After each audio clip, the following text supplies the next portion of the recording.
Hi, hello, and welcome to Capricorn Venus Tarot. This is Capricorn Venus.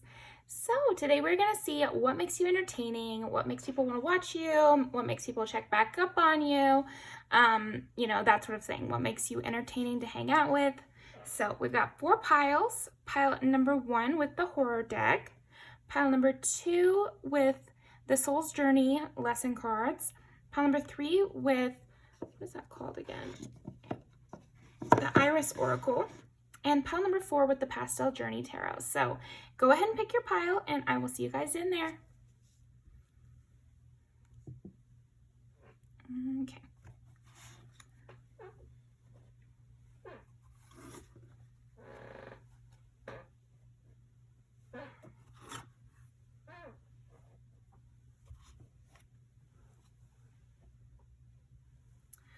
Alrighty, pile number 1. What makes pile number 1 entertaining? I feel like you have a lot of energy, pile number 1, even without any caffeine. Like you don't need to be doing any substances to have a lot of energy and bring the party. This makes you really entertaining because people can enjoy the high moods, but it doesn't seem dangerous in some way. Okay, King of Swords and Nine of Cups. You always know how to get your way, pile number 1. I feel like what makes you really entertaining is you could talk anyone into anything, or you just seem to always get your way with your words. You have a way with your words, pile number 1. So people definitely like listening to you talk, and you're very charming. You're very, yeah. You get people talking as well. Like you're easy to talk to, and you're a good listener, and people also love listening to you. So I feel like your conversation skills make you very entertaining, or just the way you speak, because there is something about like convincing. So maybe you're a car salesman and people see you do that, and it's very entertaining to watch you work, to watch you sell, whatever it is, or watch you convince someone. I could see like, winning a debate, and people found it very entertaining. Okay, so what is entertaining about pile number 1? Competitive situations and Knight of Cups. So again, sweet talker here, pile number 1. I really feel like you tend to really show out and create kind of a scene when you go in on somebody. So, or when you rise to the, front of the room. I'm just seeing like you being the toast giver, or you being, it's your turn to do presentations, and everybody watches you. Even if they found everybody else's presentations boring, they're like really tuned in for yours. Oh, King of Swords again. You have like an almost inhuman way of like getting down to the bottom of things. And so people find it very entertaining. You're giving like Sherlock Holmes here, pile number 1. Let's see. What makes pile number 1 so entertaining? Ooh, Page of Cups too. So definitely something about your creativity, and just the little flair. I feel like you have a lot of flair, pile number 1 as well. You have a flair for the dramatics. You know how to, you definitely know how to cause a scene. So I don't know what that means to you, but that's a way you're definitely entertaining people, is that you tend to cause a scene. Or you like to cause a scene, or you like to get in back and forths, or debates and that sort of thing. Like you seem to be, riding that high, and people find that very entertaining. And also you're good at it. You're good at it. You're not just jumping into the ring and you can't fight. Like you go towards it because it's where you thrive. It's where you excel. Okay. 5 of Cups. Interesting. Again, with this flair for the dramatic. And it's funny because these are villains here. So we've got Dracula and this alien robot death machine here. And then, I can't remember his name. Headless Horseman, the Headless Horseman.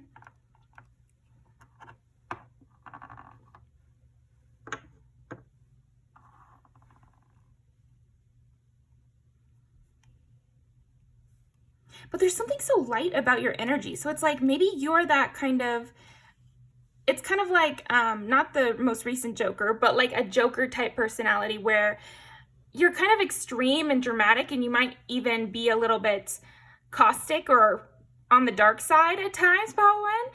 But at the same time, you're laughing and you're enjoying it. So you're kind of that, like, you have that, oh, it's like a Harley Quinn kind of vibe where chaotic, neutral, or chaotic good, or chaotic evil, but definitely chaotic, because you never know what you'll do, but you know you're gonna go pretty far with it.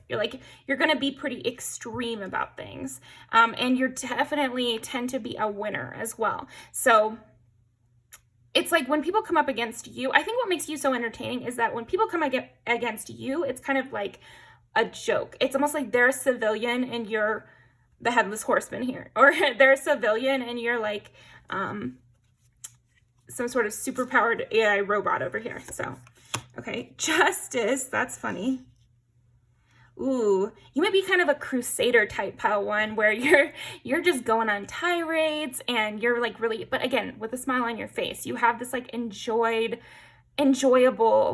vibe where you're like really having fun, but at the same time, it's like a serious situation. Like you'd be that kind of warrior that is grinning in battle kind of vibe is the energy I get from you. I feel like that's part of what makes you so entertaining, is your whole life seems to be like, I think even people who watch your Instagram stories or something, it's like your whole life is kind of like a get back story, or you it seems like to watch you is to watch somebody getting their get back. You're watching someone get revenge. That's what it feels like to watch you, and that's what part of what makes you so entertaining, pile one, is like people feel like they're watching your story where you're just riding high and you're getting back, you're what is it? Like you're stunting on people, basically. That's what it feels like. It feels like you are just taking people to task. Like that's what I'm saying, like with you're this superpowered villain over here and then everybody else is just a civilian. So it's like embarrassing when someone comes up against you. Like they are embarrassed from it. It's never an even fight with you. Like if you decide to get in the ring, like it's over. You're an automatic winner. And that's what makes you really entertaining. Let's see. And you are very much like on to the next as well. With the 5 of Wands and the 5 of Cups here, it's like that's fire and water.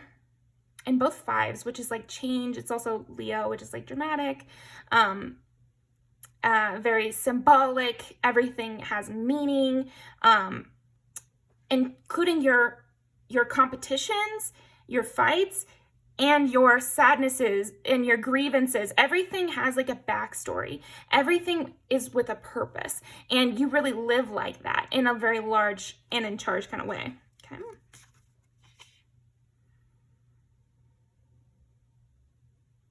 And I think because of that, you're constantly gaining inspiration and momentum from your environment.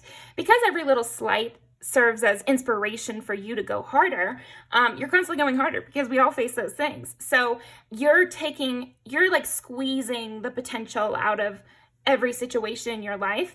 And so it's really fun to watch you do that. It's fun to see.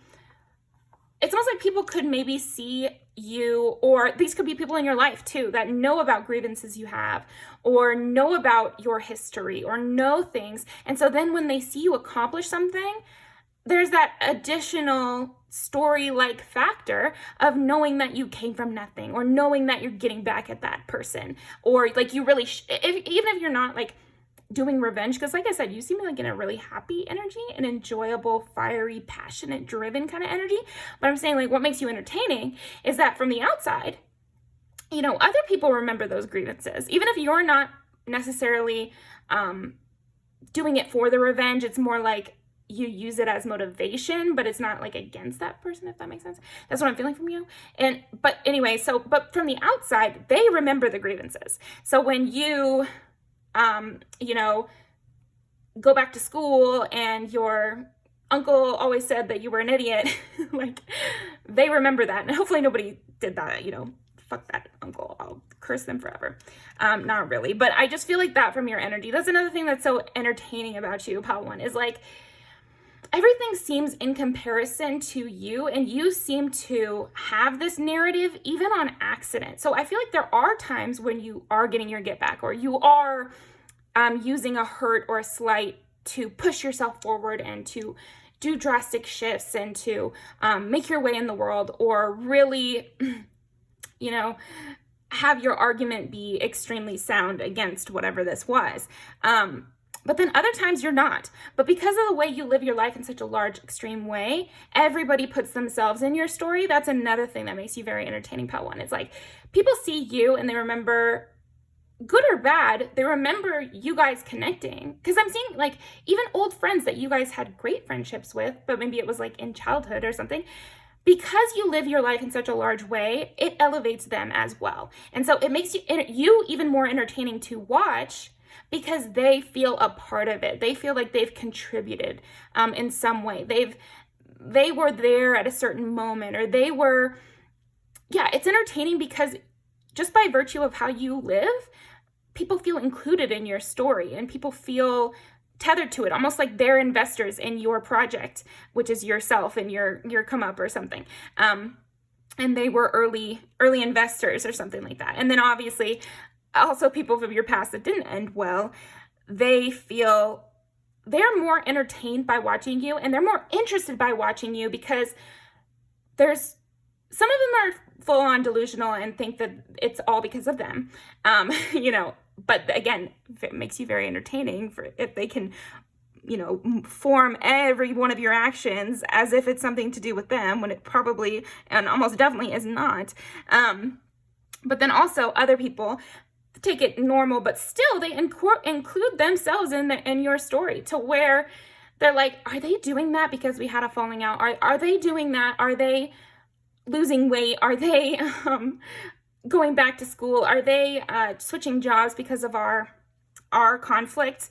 Did they get that tattoo to get over what happened with us? You know, like that sort of thing. And so it makes you very entertaining, because you draw your audience in, Pile 1. They feel like they're a part of the story. They feel like they see themselves in you, also in the antagonist. You know, it just all depends where they place themselves, you know, based on how they're feeling that day, probably. But that's the thing about you. You're like a novel.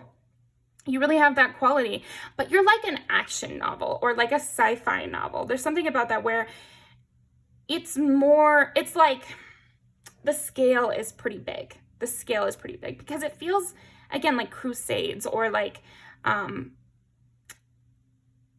the sci-fi example, it's like you're the only one who knows the truth about the Soylent Green, you know, like that's what I'm getting.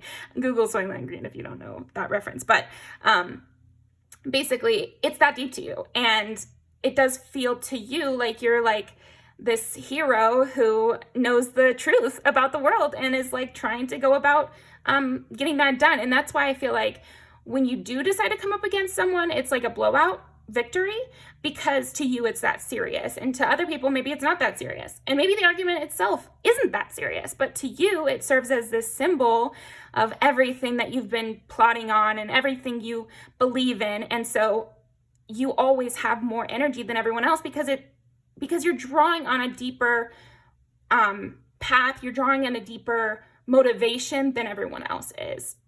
You know, I mean, of course, multiple of you will be watching this, so lots of people have big motivations, but mostly I'm saying like in your community, in your sphere, it seems like you are drawing on a motivation that is deeper than some of the other people, some of your peers, or some of the other people people have met. So yeah, interesting. You also have this, like, again, with this like traveling salesman vibe you've got. Yeah, it's almost like traveling preacher, because it does seem like you have like a state of mind, or you have like a way you say things go, or you have some sort of knowledge you really believe in, or like a stance you really take up.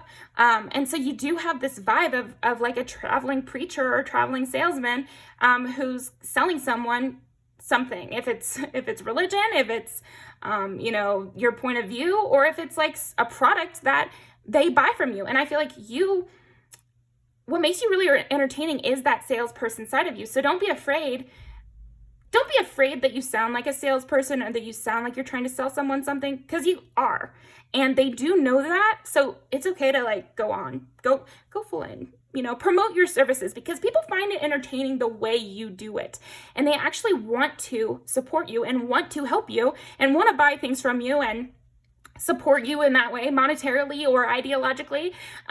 So it's okay that, yeah, you do sound like a preacher, you do sound like a salesperson, but that's what makes you entertaining. So they're loving it, and more people will buy your services for that purpose, as well as more people will just follow you or believe you, or yeah, you do have a leadership energy here.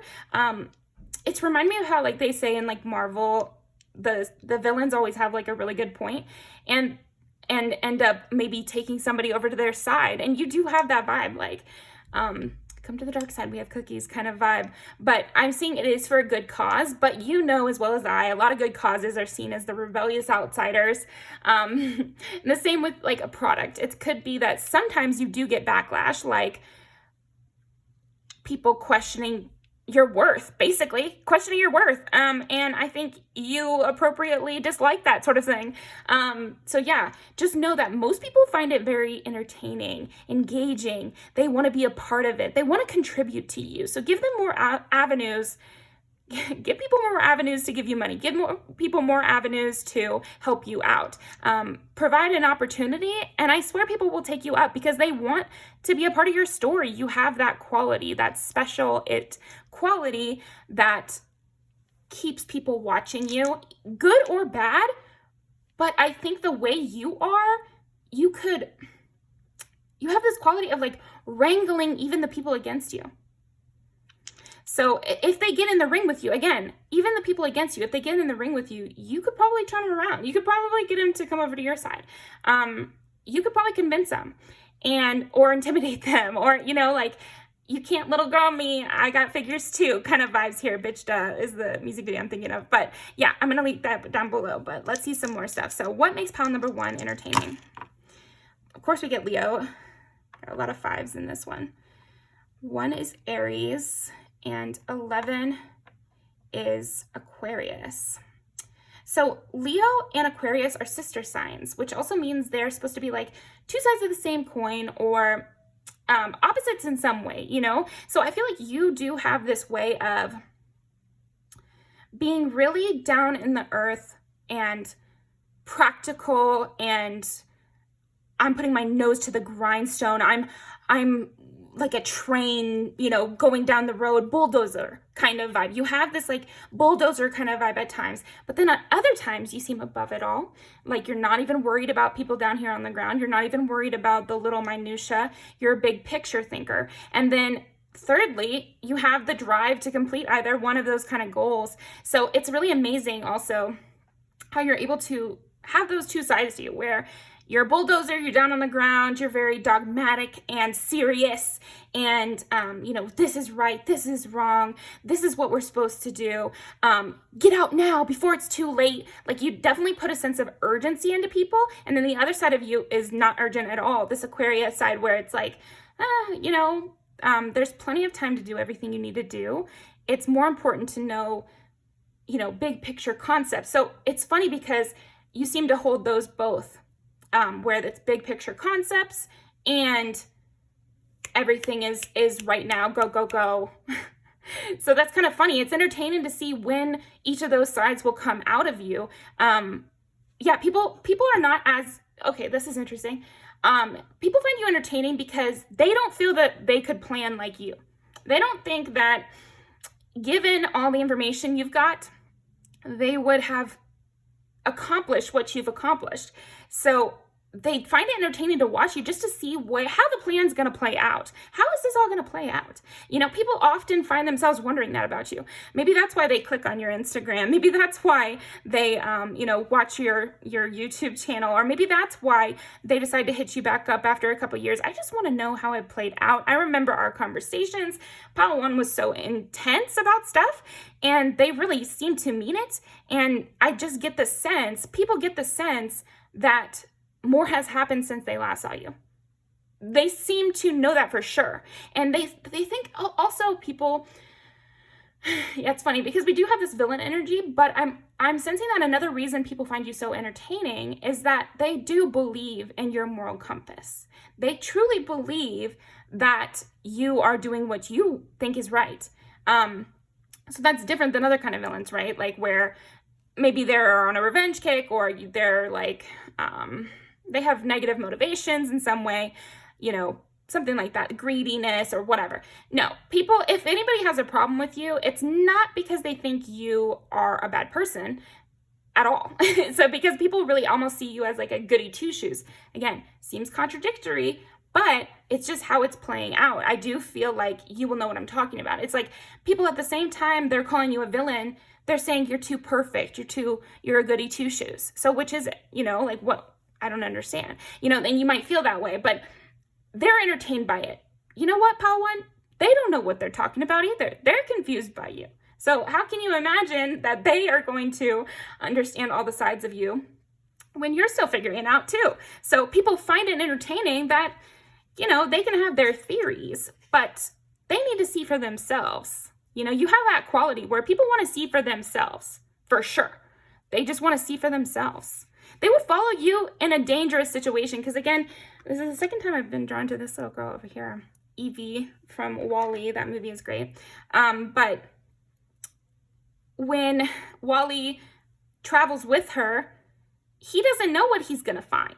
So that's with you. I feel like you have the Evie, and then other people you meet are like the Wall-E, where they've just been trucking along their normal life, not really great, pretty lonely.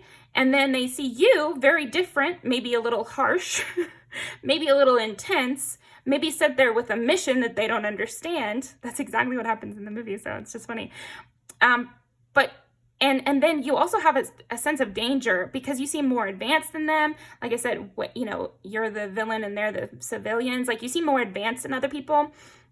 And this is their opinion. You know, we shouldn't feel like this. We shouldn't say that we're better than others. Like, I don't think we're doing that. But people do see you this way. And that's why they find you entertaining. They feel like you're that alien creature and they're going to, you know, grab onto your wing here and we're going to fly off into the unknown. And they could be in danger, but it usually works out because they already kind of trusted your heart there. So yeah, that's another thing. It's like, you're kind of a safe, it's funny because you're not a safe bet in that your ideas and the way you like to live is very different. But you are a safe bet in that people believe in your motivations. You know, like that is missing from a lot of people. And so they find you very entertaining because they can kind of trust you. Oh, you know, this is reminding me of that. Oh, I was just sitting in some other reading, where they were talking about how, you know, I think it was Alice Love Exists, her most recent video. She was talking about how people are, because of all the cancellations and stuff in the world in the entertainment industry, they're falling off. And if it wasn't Alice, it was somebody. And now more people are rising up to go up the ranks and not have these horrible things in their past or whatever. But that, again, is why you're so entertaining, Pile One. You don't seem to be, it's like we never can know, obviously, with all these people. Like, it's so hard to tell, right? But there's something about you that makes you more entertaining because they do find you to be safe to care about. You're a person that they find safe to care about because you're very consistent in a lot of ways, Pile One. Even though you're dramatic, chaotic, like we were saying, you know, very intense about certain things and you live life in a huge way and people get caught up in your current of your story, your life, your passion project. People get sold to by you. Even with all of that, they still really just tend to trust you because you just seem like a good person, you know, like just straight up, you seem like a good person.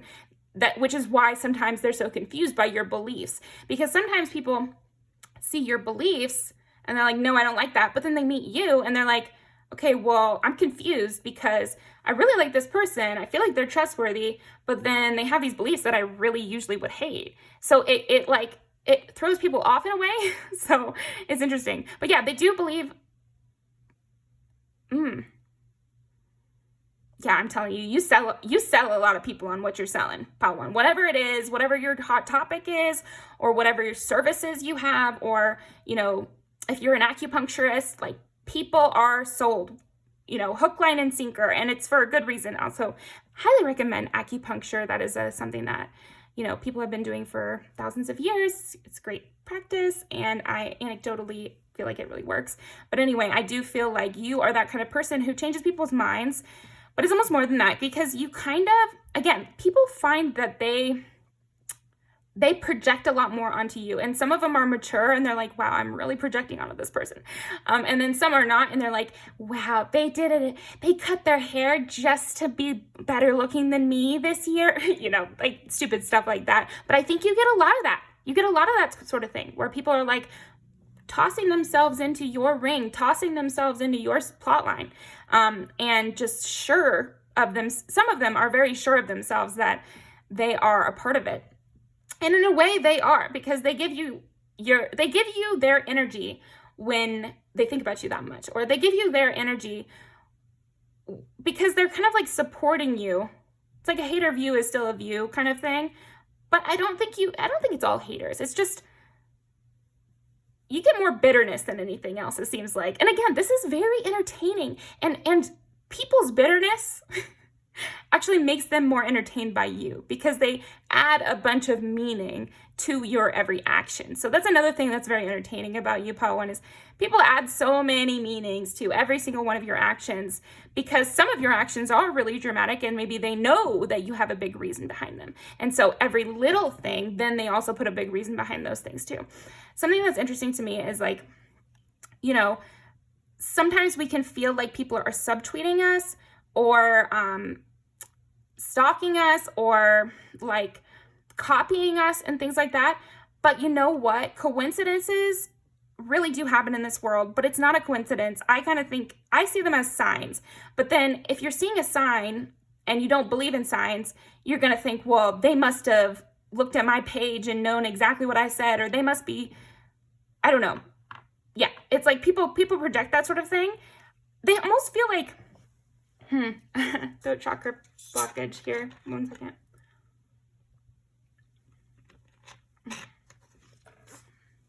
I feel like what else makes you so entertaining, Pile 1, is that some people, and I think more than one person, you know, maybe multiple people in your lifetime, will have the opinion that you're obsessed with them, or you're following them, or you are stalking them, or you're, okay, and don't take this too far or anything, like, don't stalk anybody, or like, I don't know, nothing criminal, please.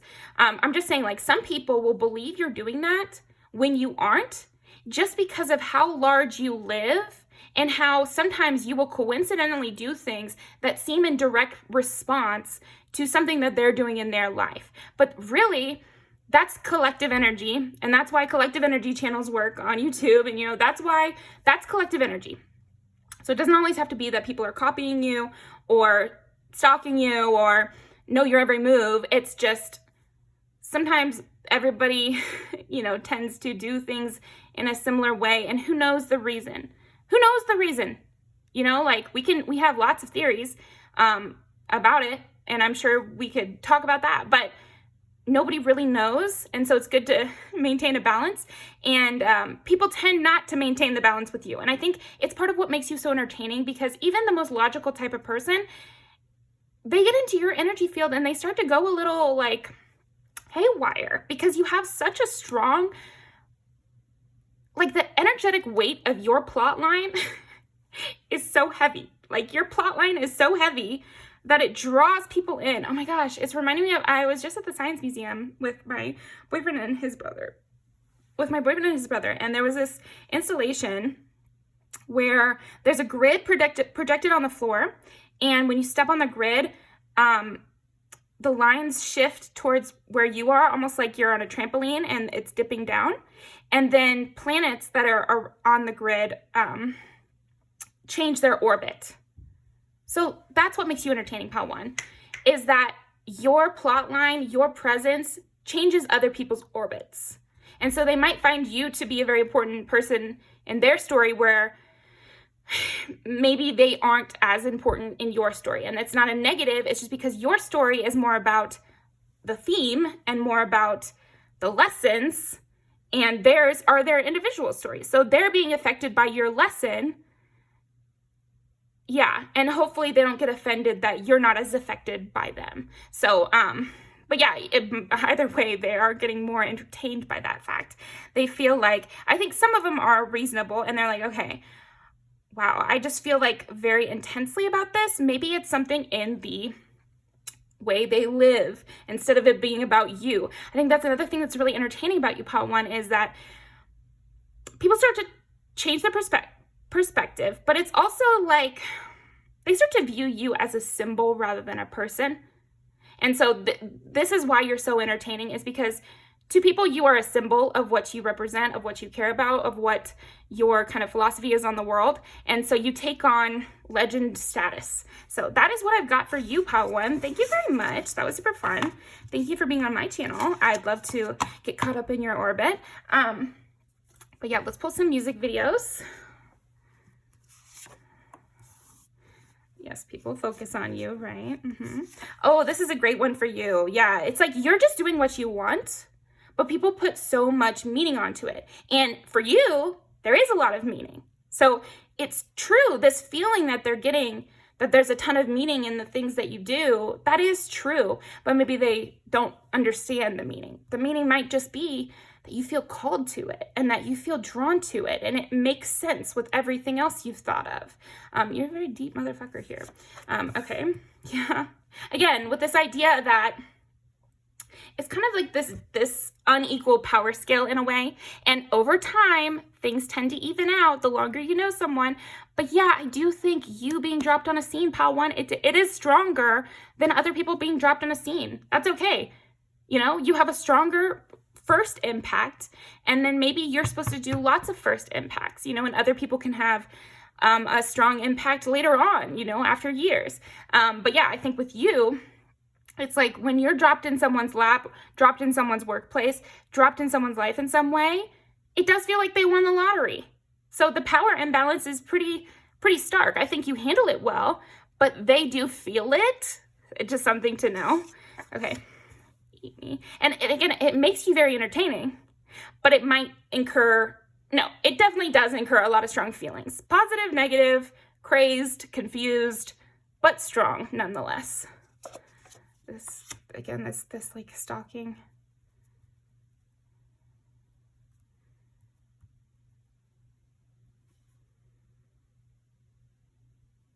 I think even people you get into equal, loving, regular ass, you know, personal relationships with, your energy is so strong that even when you're not meaning to, you're like right there in their presence. It's like when you decide someone is your friend or on your team or one of your disciples, maybe here, or like a family member or someone under your wing. Again, you take everything very seriously and you mean what you say. You're very protective of your purpose. And so that means also you're very protective of the people in your life. It's almost like you become like a little corner. Like I said, you become their conscience. Because I got the little Jimmy cricket there. You become their conscience. So they can feel you very much all the time. And so, yeah, this is what makes you entertaining. People have no choice but to be entertained when they're in your life. Like, you just are just a big part of it. And so, yeah, it's almost like they start to hear your thoughts, you know, like even when you're not really wanting them to. It's like that's maybe why it's such a big deal for you to let your walls down, is that you can only have so many people in that head of yours. And when they're in there, they kind of have not unlimited access, but more access than others. And so there can be this sense that people get to know you, and even if you guys don't talk about anything intense, they still feel this very intense energy. So it's entertaining that you're just, I think there might be times where you're trying to play it cool and you're being like very lighthearted and you're being very friendly, and maybe you're aware that sometimes you can get a little dark or you can get a little bit serious about your life, and you take things like you have big plans, you have big dreams, and so you don't always want to bring that stuff up, or you have like a hard past or a really difficult history, or you know things that are hard to, you know, stay aware with, you know, basically, or you have enemies from the past or something like that. You've dealt with a major hardship and you don't really like to bring those things up, But the thing is, pile one, even just when they get into your energy, they're going to feel it. Even if you don't bring it up. Even if you don't bring it up. So it's entertaining. I feel like there are some people, and I feel like this is like your inner circle. This is what makes you entertaining, more entertaining to your inner circle. It's almost like they know you're like a cat with attitude pretending to be sweet. Like that's kind of how they see you sometimes. And it's entertaining to think that you've got all these deep, dark motivations and, you know, things to move forward from and all that. But some people feel like you're like pretending to be all lighthearted and jokey, you know? And so this makes, again, people project a lot of intention onto everything you do. And this includes people in your inner circle. But I think that little thing about the attitude, that seems to be just your inner circle, whereas the outer circle have all those other things we already talked about. Okay. Oh, this is perfect. So sorry. Yeah. Just pretend that it's just like what we're saying. And then this is more the outside again.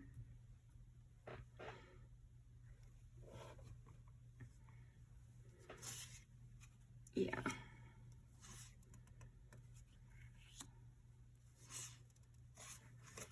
Anything else?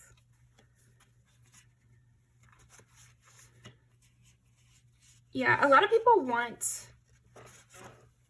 to get back in your circle. And again, with your friends and everything, this is a good one for your inner circle. Like, people do feel like they wish they could carry all your burdens. Again, you take on a very storybook quality, in a different kind of way when it's interpersonal. I'm seeing more, you might have like a sad girl energy sometimes about you that makes you very entertaining. And again, I don't see this as something everybody sees, but your inner circle does see, or more likely feel, because you do a good job of not overloading people with your problems. But the thing about your energy is just so strong that they have to be able to bear that weight a little bit. It's just the truth, you know, like, and it makes you entertaining that it does take a strong person to be in your circle, to be on your team. They have to be able to handle a certain amount of things. Again, it's giving like the disciple thing. You want strong people on your army. If you're the general, you have a lot of those kind of things where you only want the strongest on your team. And it's not because you're mean or cutthroat. It's because they need to be strong to deal with the things that you deal with. And by virtue of being in your life, they will take some of that weight. Okay? Lots of people want you to take a chance on them. Also, there's just something so, people do want to grab you a little bit. There's a sense of wanting to grab you, wanting to grab your coattails, wanting to take just a little bit, you know, grab your clothes as you walk by on the street, just so they can feel a little bit of that special spark, you know. So people might get a little bit up in your energy, which is why you might have to be a little bit dramatic, be a little bit harsh with your whole attitude here, because you do have people clinging onto you, and sometimes they're after you, and they're calling you a villain, and they're really confused about your whole philosophy. It's a lot of energy all coming at you at the same time. So this air bubble of all this energy and people's feelings makes you very exciting, you know, it makes you very entertaining to watch. So that's what I've got for you, pile number 1. Thank you very much. And I will see you next time. Leave these down below. That was super fun. Okay. Pile 2. What makes pile 2 so entertaining?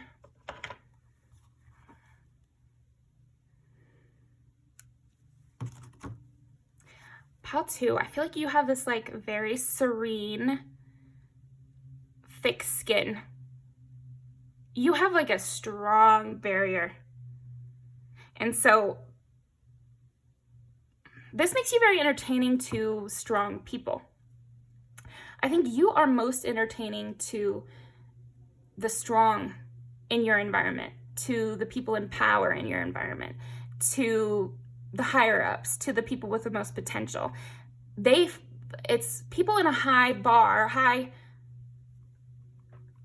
high class or, I mean, high, you know, high up in some way, spiritually, emotionally, financially, you know, power-wise, respectable. I feel like the more respectable someone is, the more entertained they are by you.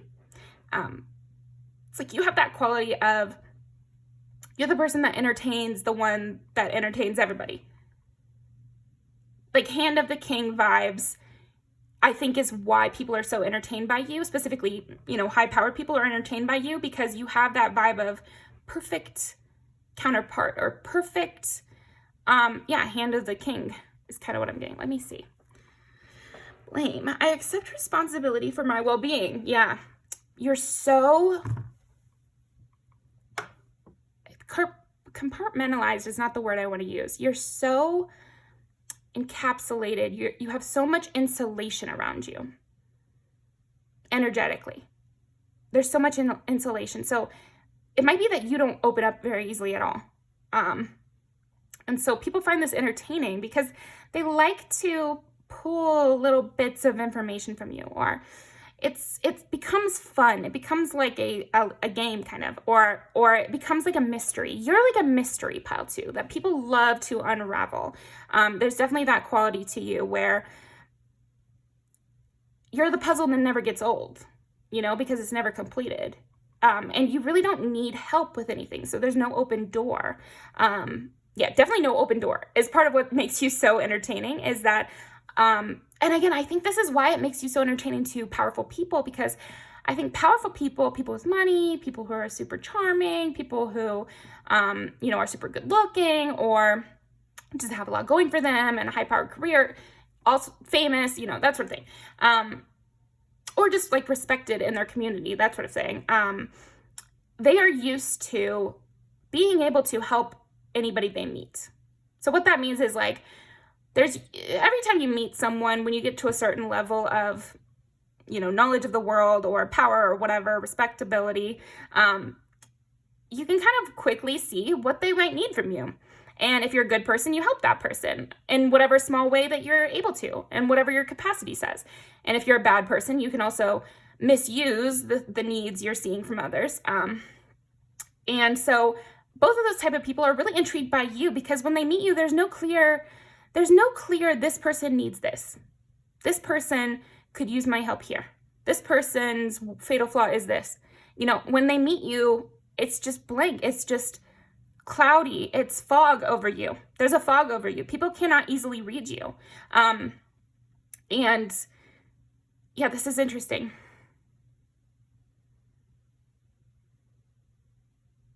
I think actually everybody in authority as well finds you very entertaining for that same kind of reason. Because, for example, like my mom is an interior designer, so she has to read people. She has to read her clients. She doesn't call it aura reading or anything like that. She's just getting to know them. But she has these meetings and she kind of gets the sense of who's really in control here, which one of the couple, that do I really need to be asking questions of? Who am I trying to match the style to more? What is their style? Can I get like a general artistic sense of what they're wanting? Because people describe things in all types of ways, but she has to translate that. So there are things that you go into every client meeting ready to analyze from others. And the same thing with me as a massage therapist. When people come in, I watch their gait, I watch the way they walk, I watch what they decide to say, I see if they, take direction well. And then when I start doing the body work, I can also read, what they usually do on a day-to-day basis or kind of sense if they want me to talk or not. And so those are kinds of like normal reading things that people in a sense, in a position of authority, which you are when you're taking clients, they do normally. But with you, Pal 2, I feel like you would come in and I would just be very confused by you. I wouldn't know exactly what you wanted from me from first meeting you. And I think because people get so unused to that, they find you very entertaining because they have fun trying to figure you out. You're a challenge for people. That's a big thing that makes you entertaining, Pal 2. It's like you're a challenge for people. That's the thing. Purpose and blame. And purpose is I know what I am here to do. And blame is I accept responsibility for my well-being. So you are so self-contained, Pal 2, that it becomes very entertaining to try to figure you out, and also just to watch you, because you don't tell people your motivations. You don't tell people, you know, what you're going to do next, or why you're doing such and such, or what you would want from this interaction. That's another thing. I think what makes you entertaining is you go into interactions seemingly blank, just ready for whatever may come, you know, like however they respond is how they respond. And most people don't come into conversations like that, just so you know. Like, this is a very mature way to look at things. Just accept things for how they are. And the less amount of expectations you have from every situation, the more you can actually get from that situation, because you follow the train, you follow the luck, you follow what comes up, what interests you, what sparks you. And because of that, people can't anticipate your moves, and they struggle to penetrate your aura, is kind of what I'm getting. Is like, again, they just can't sense your weak point.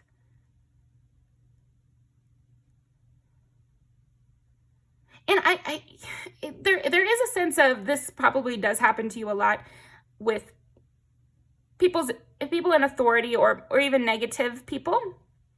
But I think this also happens with just people who are used to trying to be helpful.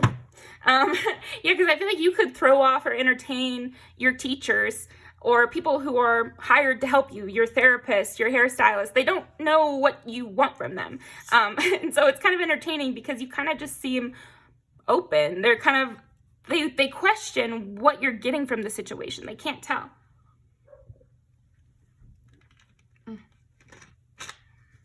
It's like they only have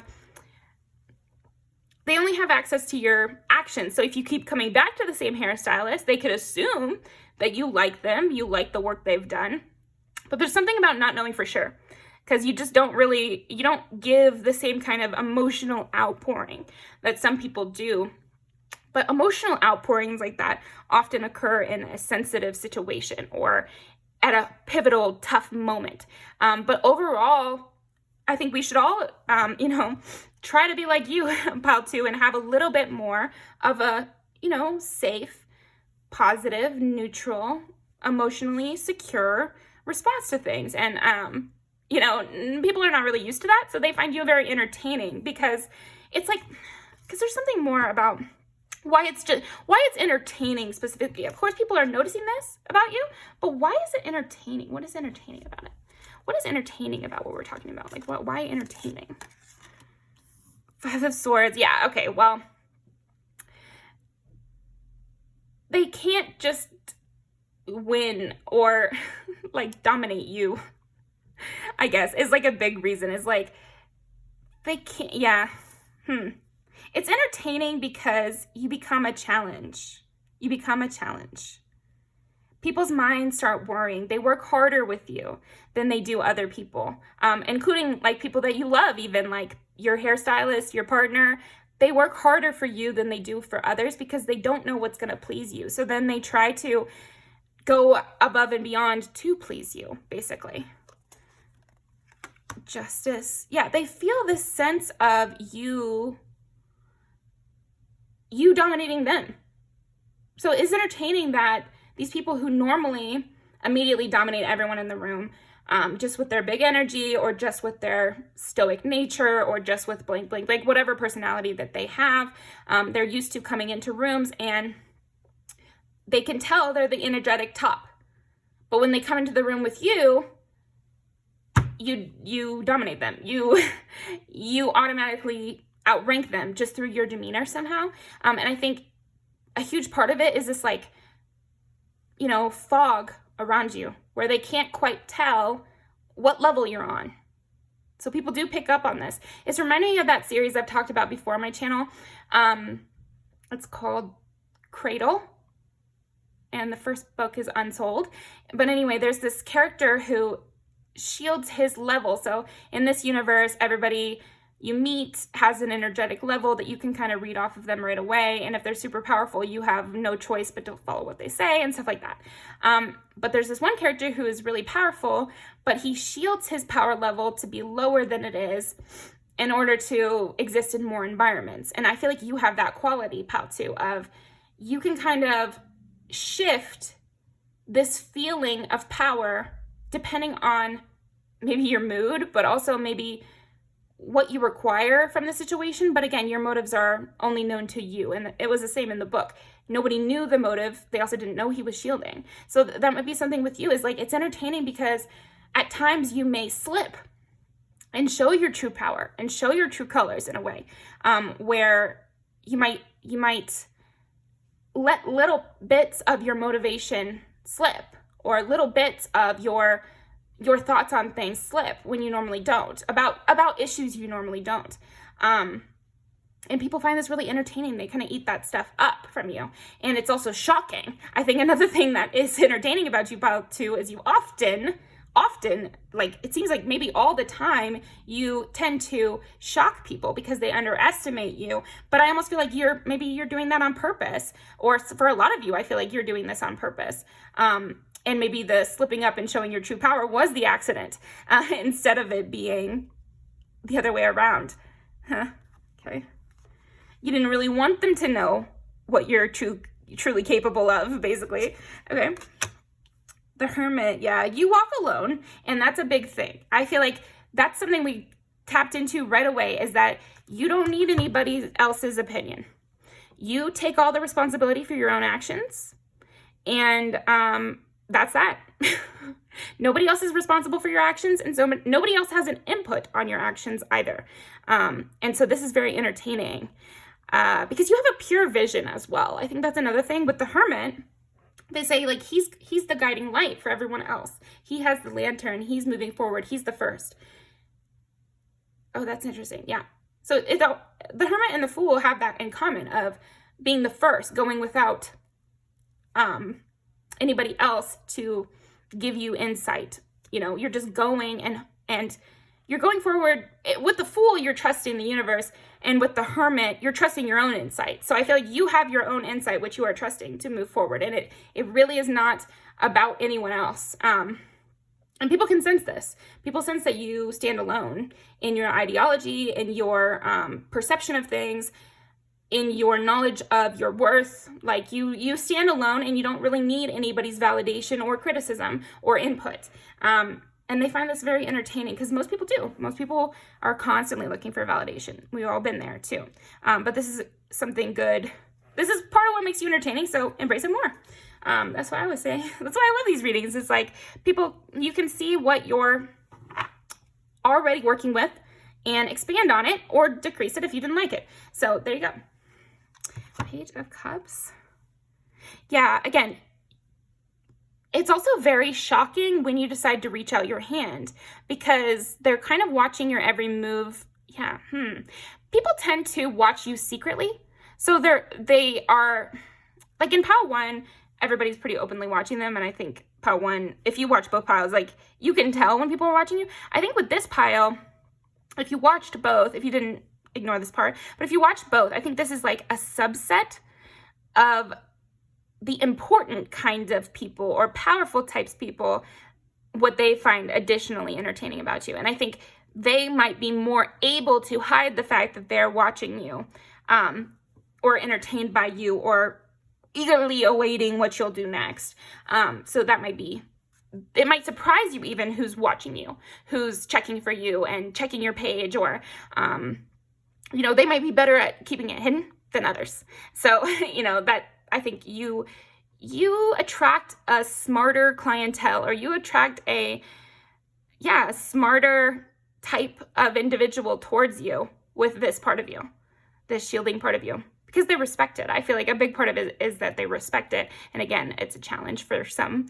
But yeah, with the Page of Cups, I'm getting another part of this entertaining is just like, nobody can tell when you're going to say the word that you want to say. Like, you seem like you have it. Okay, either this is your personality, or this is a side of you, take what resonates, general reading. But anyway, you are shy or quiet most of the time, and people can never tell when you're going to pipe up with that inquisitive comment. People can never tell when you're going to go in with a compliment.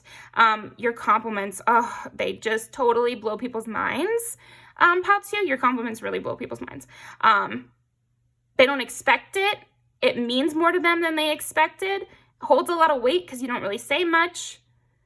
So yeah, I think a lot of the things you say stick in people's minds longer than others.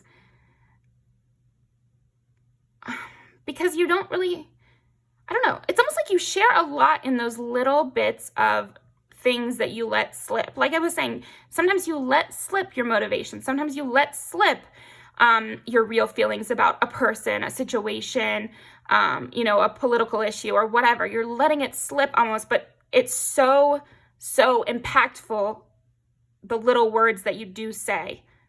They pack a heavy punch. They hold a lot of meaning or something. So interesting. You could even like talk in a very kind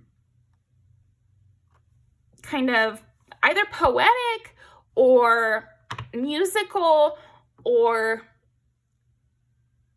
metaphorical type way often. And so there might be many layers to the things that you say. And so people find you to be very smart as well. That's another thing. They think of you as this intelligent, wise poet, and the quietness definitely does add to it. Okay. 5 of Swords, the Hermit, and Justice. Damn. You have this like dispassionate outsider energy here, pile 2. A big piece of what makes you so entertaining is this dispassionate judge.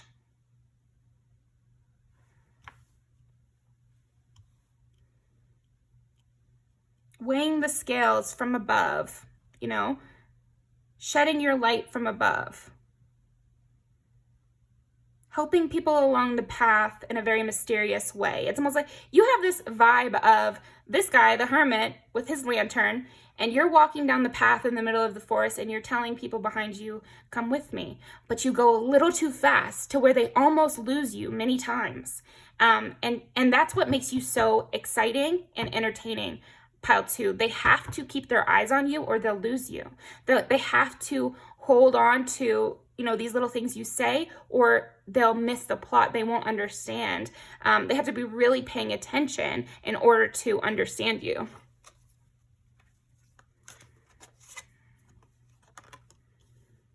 Yeah.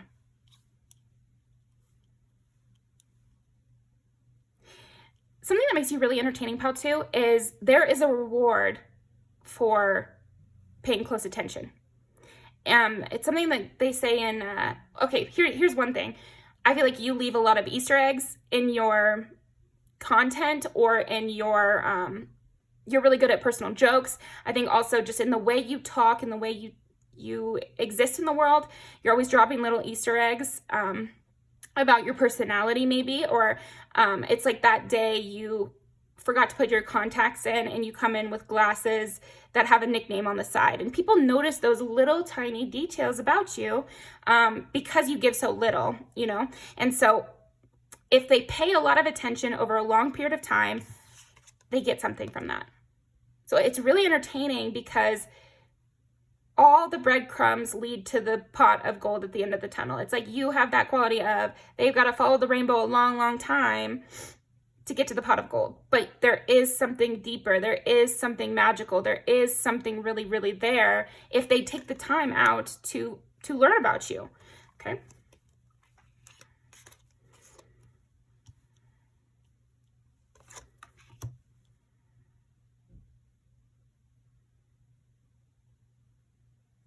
Yeah. Because you have that dispassionate moving forward energy, and that you seem to be hurrying through the woods and you're just like, you should follow me, but I need to go there right away. It's almost like you seem like in a hurry. You seem in a hurry. And so it's possible they will get left behind. If they turn away, they could get left behind in the forest, but you had to keep going. You don't stop for stragglers. You don't stop for stragglers, okay? You don't slow down for stragglers. You don't slow down in order to appease one or two, because you have your own mission. You're doing it for yourself, first of all, and you're just being kind enough to offer people the opportunity. If they pay enough attention, if they go on the quest themselves, then yes, you will pay them out then, but they have to go on the quest themselves. You're not holding their hand through it at all. Like, you're not a hand holder. And again, this makes you very appealing to strong, respectable types, because they don't need a hand holding. That's what I was going to say with the Easter egg thing. Something that people complain about TV shows nowadays is like, or movies nowadays, is like, you don't trust your audience because they're constantly repeating important information, and you know, you don't have to pay that much attention to the screen. And in fact, a lot of movie producers nowadays, they say they make the movies so that people who are not paying attention, who are scrolling their phones, can still enjoy the movie. But that makes it so the person who's actively engaged in the movie is annoyed and bored by the plot line, because it's really made for someone who's disengaged, but not you, Pal-2. Your life and the way you live in the world and your messages and being your friend and everything, it's made for the engaged viewer. You don't really do casual side-by things. Or else maybe you only do casual or deep friends who are coming along on your journey, and you don't have the in-between. But either way, I just feel like you trust your audience, and you trust that if someone needed to hear that right then they were listening. And you trust if someone really wants this opportunity, that they'll do the work to get it. And they'll listen. You know, you trust that somebody's listening. Instead of being like, hey, did you hear that? Come on, get on it. Like, you just assume that if they heard it, they heard it. And if they didn't, they didn't. That's their business. You know, you're not really forcing people to hear your point of view. You're just like, I would encourage you to listen, but I am saying it for my own reasons. Ace of Swords under Justice. Wow. Ace of Swords and Ace of Pentacles. Yeah, you're always dropping bombs, but little ones, you know, hidden things. Easter Bunny, Easter eggs, Eight of Cups. Yeah, you're on your own journey. And you move away from anything that's not that. I just feel like you are on a hurry. You're hurrying, you're moving quickly. People can tell that you're on your own adventure, and this is very entertaining. They want to watch it. They're like, oh, I just saw somebody run by here. I wonder what they were doing. Like, that's the kind of vibe. It doesn't have to be literal. It's just like, that is your energy of someone who is obviously on their way to do something. So I'm interested by that. And especially powerful people who are used to swaying everybody to be a part of their story, you don't seem interested at all. Oh, it's reminding of that scene in Spirited Away where she is on her way to help the dragon, and gets stopped by that guy who's been trying to get her attention the whole time, No Face. And he's like, here's a bunch of money, here's everything you want. And she's like, no, thank you. I'm on my way somewhere. I'm doing something else. And just turns away and leaves and goes off on her own path. And he becomes infuriated and starts killing people. But anyway, not our business, right, Pal-2? But that is what makes you entertaining, is that you don't get sucked into the plot, and you definitely have your own thing going. If they want to follow you, they can, but they better hurry up. They better be quick, that you're not slowing down. Okay, so that is what I've got for you, Pal-2. Let's pull some music videos. Yeah, you definitely have like a good sense of protection around you as well. You're not a person with no weapons, you know, you definitely have your weapons. You might also just be quick on your feet and able to kind of dash away from things that don't serve you or not getting you there quicker, basically. Okay, pile number 2. Or people who are trying, I feel like you might even get a lot of people who purposefully try to slow you down because they can tell you're on your way somewhere and they find themselves to be important. So yeah, that might be annoying for you. But you can use it as, when people try to take your energy, you can probably turn it around on them and take some of theirs. If someone's going to stop you on the street and take your time, make sure you get something out of them too. Yeah, because you are very entertaining. So I think if someone's going to try to slow you down, make sure you take what you can from them. You know, if you needed a little bit of comfort that day, and somebody's going to hit you up in order to, you know, get your attention, then you know, it's okay to fish for a compliment or something like that. Like, because you give people a lot and you're on a mission and you don't like to be slowed down. So make sure you get you get something from it as well. Yeah, it's just saying, like, if someone's going to try to jump on your bandwagon or get on your path, then send them on a task for you. You know, like, again, with that hermit imagery of you're walking through the forest and your light is what's leading everyone forward. You got a whole crowd behind you. Someone steps on your path and it's like, hey, what's up? What's going on? Can you explain to me exactly what you're doing? And you're like running and they're like, hey, stop. Explain to me what's going on. Just kind of either kick them out of the way or be like, okay, why don't you go to the back of the line here and talk to them? If you're so intrigued by what's going on with me, talk to one of my buddies here. They can explain to you what they know.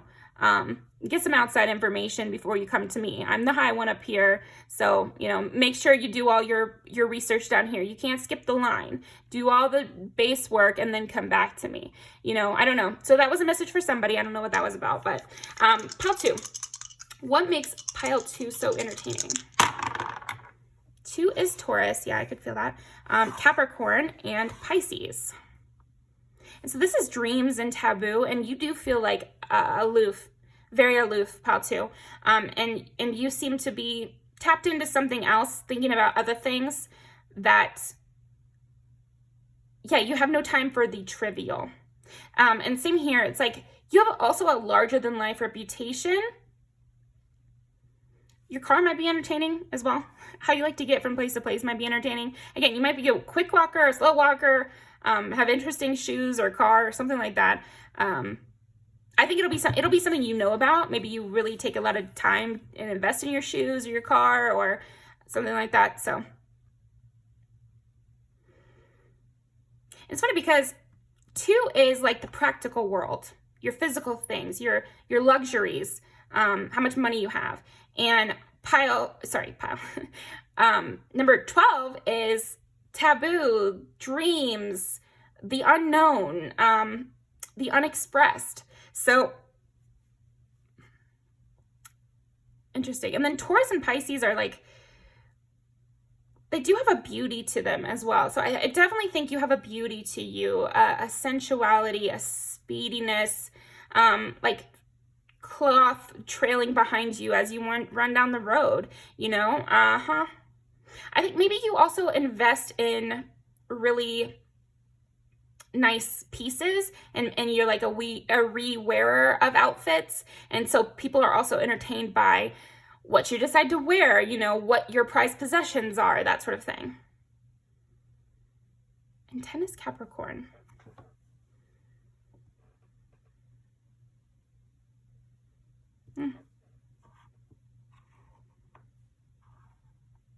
It's kind of funny too, because I feel like another piece of what's so entertaining about you is there's some things about your personality that just don't add up and they just can't quite tell. And then there's other things about your personality, again, that are only discovered after long periods of knowing you.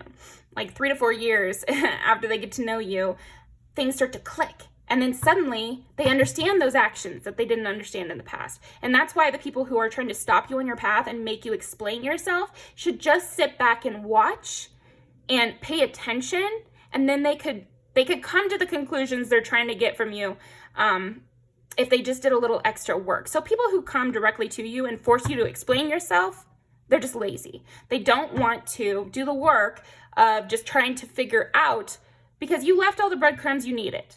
You know, you live in, the way you act somehow does leave, you know, trails of why you did something the way you did it. Or you leave clues because, again, you're hurrying down your path. So that's what you do. You just tend to leave clues, or the way you live is a clue, you know. And if people really wanted to know and have you be explained, they could do that by just analyzing you a bit.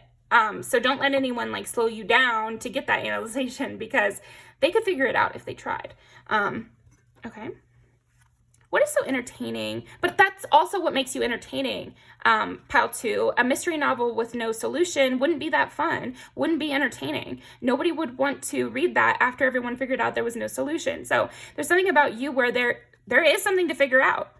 If they tried hard enough, they could solve the puzzle, or get to know you in a deep way, or be a part of your journey in some way. So the fact that there's a reward for paying attention makes people entertained, because again, it's people like a challenge.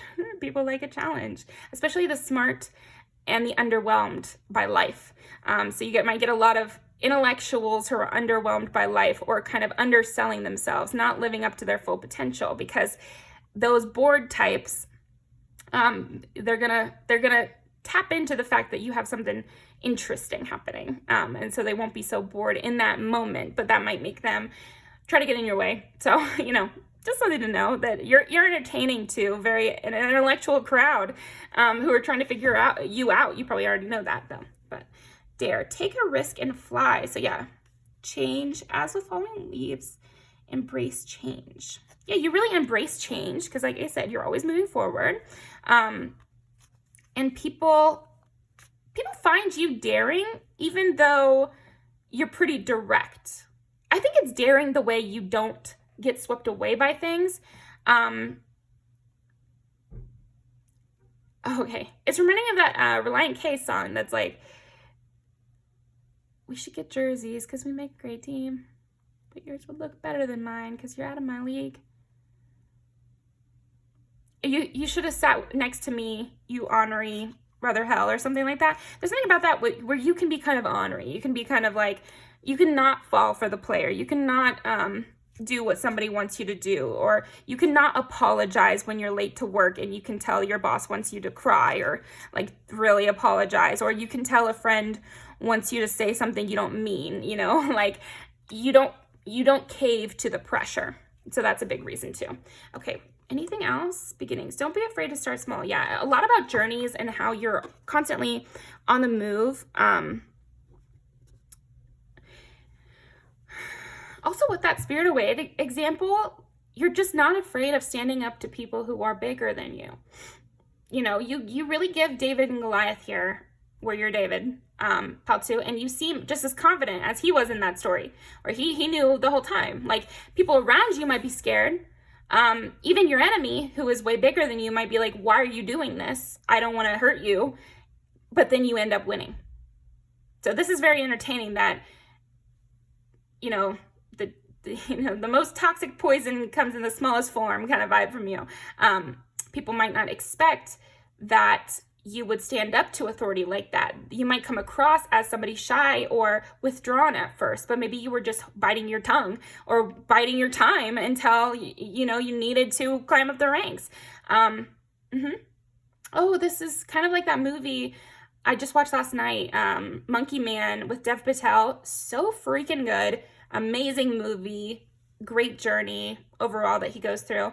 But, at one stage to accomplish his goal, he pretends to be a newbie, pretends to be someone who is just taking a job. Meanwhile, he had a plan the whole time. So it's like that kind of energy with you. Okay, so let's pull some music videos. Boots are made for walking. That's just what I'll do. One of these days, these boots are gonna walk all over you. Yeah, and then you just keep it forward. That's for sure. Yeah, and you do have that special something, again, that really attracts high-powered types, where they don't even know why they're so drawn to you, but later on they figure out that they were drawn to you for a good reason. But I do think that you're entertaining even before they know why.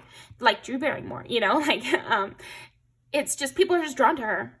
And they're kind of like, she's not the person that I would have thought everyone would be drawn to, Okay.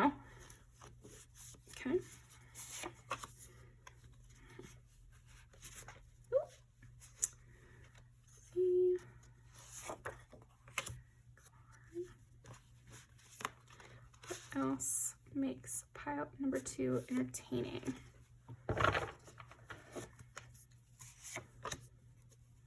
What makes pile number 2 entertaining?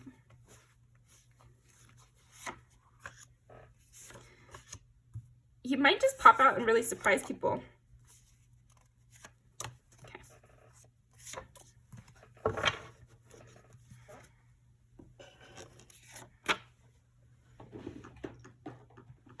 Tired of watching that music video right now. Okay. Yeah, you might also be that kind of person that just comes into work and you're like, I just want to get my money and leave. Nobody bother me. And people, maybe like the more popular people at that workplace, are used to being able to take everyone under their wing that they would want to, or, you know, everybody's always trying to hang out with people and you just are really not about that. And that makes you very entertaining because it's unusual. I feel like you are very unusual because you don't have time to get swept up in other people's messes because your story is so intense. Your storyline is so what you're focused on. And again, people don't know that it's intense though. I want to say that. It just seems like you are intensely focused. Your focus is very intense and you're kind of serious about not getting taken off task. And so I do think at work, this makes you very entertaining that maybe you could be irritated if somebody, you know, slows you down in some way or wants to have a conversation when you're just trying to work. Yeah, so that's what I've got for you, Pile 2. I'll leave these down below, and I will see you next time.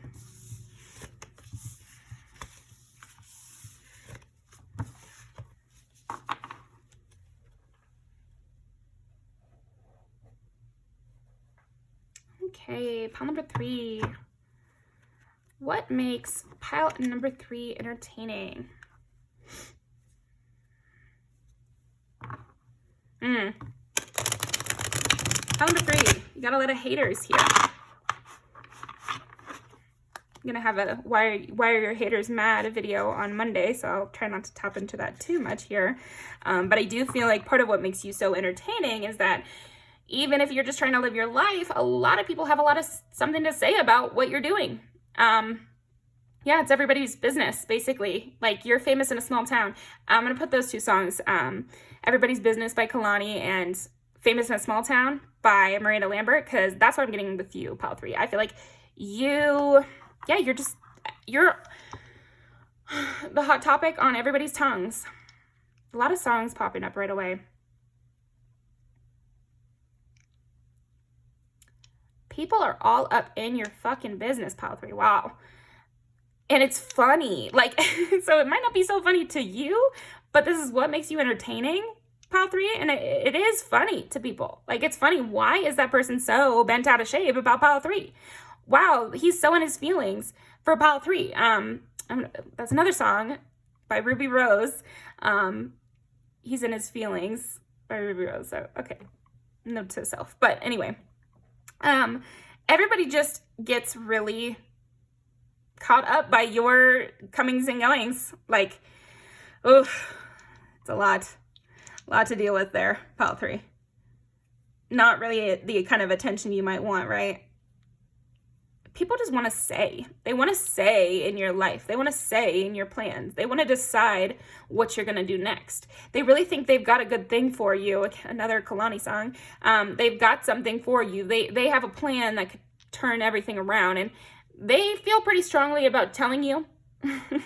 That's another thing. I feel like people get in your face, pile 3, and other people, periphery people, are entertained by this because they're like, what is it about pile 3 that is making people go so crazy about what they're doing and saying? Like, they're just living their lives. Why? It's like your existence is a scandal, pile 3. That's a Oscar Wilde quote. 5 is Leo. Yeah, and you also have this like innocent quality to you that really makes you entertaining too, because it's like, again, people can tell that you're not doing anything to incur this hate or incur these overbearing presences. I feel like a lot of people try to get in on what you've got going on constantly, and they might always be asking you for collaborations or always be asking you to come to their trip with them, or always be asking you if you want to start a business with them, or yeah, you might get a lot of people trying to ask you out on a date, even if you don't date, you know, like everyone just wants to be your best friend, even if you're kind of a loner and you're not There's no open positions. You're not hiring, and yet they want to be hired by you. Okay. Why is pile 3 so entertaining? 12 is Pisces and 8 is Scorpio. Scorpio, Leo, and Pisces. Why are you so entertaining?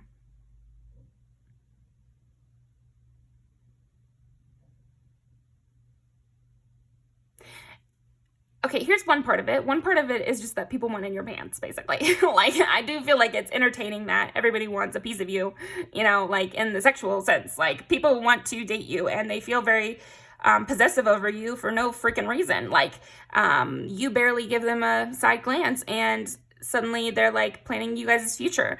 And people see this, first of all. People really see this. People notice, I think people notice things that you don't even see, like people having crushes on you that you don't even know they've got a crush on you, because maybe you know about 3 other people that got a crush on you, but there's even more that you don't know about. And so it's entertaining to the people in the periphery because they know about all 6 of these people.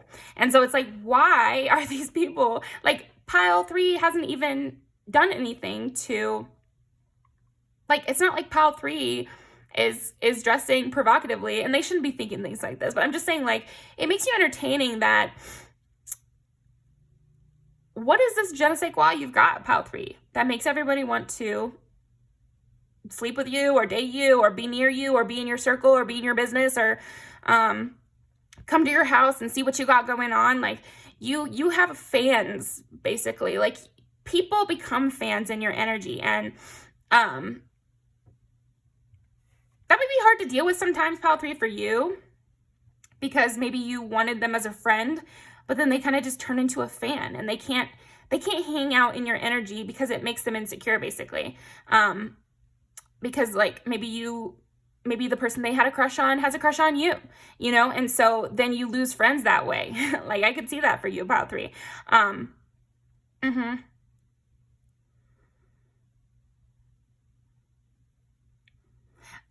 For some people out there, I feel like people tend to have dreams about you, and then this adds to your lore or whatever, because most people are not going to have a dream about you and then come up to you and tell you. You know, if somebody's a close friend or a family member, then maybe they will tell you, but otherwise, pretty much nobody's going to tell you. But they might tell their friends. They might tell you guys as coworkers, and everybody knows not to tell you, but now everybody in your space knows about this one person who had a dream about you. I think that might happen to you. Okay. What else? Sheer tenderness. Yeah, people, I think it's so entertaining how much people love you or obsess over you almost, or feel really tender about you. Like, also people who don't barely know you defend you. I remember when I was in high school, I tweeted something like about how much I hate cheaters. And this was geared towards people in my family. And I said something about something like subtweety, like cheat on somebody and you go to hell, or I don't know, like it wasn't that serious. It's just, I can't remember. It was in high school. But what I do remember is that one of me and my boyfriend's high school friends, texted him out of the blue angrily saying, "How dare you cheat on me?" You know, and that was so wrong. And my boyfriend had to be like, "I didn't. She wasn't talking about me." So there is something, and I wasn't even close with that guy. I was not even close with that guy. He just saw my tweet and decided to go to town on my boyfriend for me there. But you know, shout out to Willie. Thank you. Appreciate it, even though it wasn't needed. It was sweet, and he was like, "Oh, whoops." But yeah, I feel like you have that quality where people get really protective over you. Yeah, I said possessive, but there's another word. They get really chivalrous for you, basically. People want to take up arms in your cause. Again, there might be dramatic situations that happen without your knowledge, and it's entertaining how many people take up the mantle, even if they don't know you that well. They defend you, or yeah, they would go in for your cause, or they would go in for supporting you. Even if you just had like 1 or 2 conversations with these people, it meant a lot. I think also what's really entertaining about you is that your energy is very potent, Pile 3. I think that's why a lot of people have dreams about you, or sexual fantasies, or get huge crushes on you, or get infatuated with you, is because your energy is very intense, and it's very warming, and it's very sweet, and loving, and tender, and kind. And most people have not experienced a lot of kindness. A lot of people have not experienced unconditional love, for example, or have not experienced somebody just genuinely listening to them with no expectation of reciprocation. Like, those are things that can often be misinterpreted as romance. You know, platonic intimacy, is this romance? You know, that sort of thing. Like, people get so close to you that they start questioning their sexuality there, or something. Like, I could see that happening to you. But even if that specific thing hasn't happened, it's more just this general, people do romanticize you. I think there's something about you that's very entertaining, which is like, I think you probably have rose-colored glasses about people, but people definitely have that with you. It's like you take on an angelic, innocent air somehow. So stay back. Interesting. What is entertaining about Pile 3? You might also be very like shy, or need a lot of time to yourself, or need a lot of space from people. And this might be because, again, your energy is very strong and people latch onto it and get protective over it, and possessive over it, and intense about it. And so you might need a lot of space for that reason. But this also makes you very entertaining, that, again, you don't want these crushes. You don't want these suitors. You don't want this defense, like in the case of Lily there with, I wasn't trying to get people to reach out to my boyfriend and get mad at him. You know, I wasn't trying to do that at all. You know, I don't know what I was trying to do.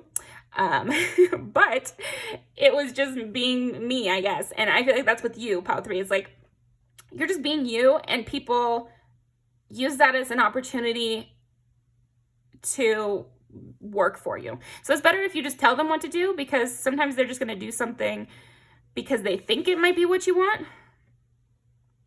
Yeah, you have like a queen king kind of royalty vibe, but I think the reason it's being expressed this way is because you haven't fully stepped into the royalty yet. Where right now maybe you're using shyness or introversion to kind of mask your actual strong energy. And you're using that as a way to repel people. It's not working very well. I think what would be best suited for you would be to step into a high-powered situation where you're making the calls from up here, so people don't get the wrong idea that you're just shy. You would approach them, you're just shy. No, they need to know up front, you wouldn't approach them. You know, like it was never going to go there. So, you know, kind of maintaining that aura more. And be more willing to say directly what you want from people. It'll shorten the amount of time you have to deal with this sort of stuff. Truly, if you're more clear up front. Okay. Because I think what gets you into trouble is that people go on long time sprees of trying to figure out what you want, which overemphasizes your importance in their life before they've even had the gall to actually approach you. So if you shut them down right away before they go into their thought process, then it's okay.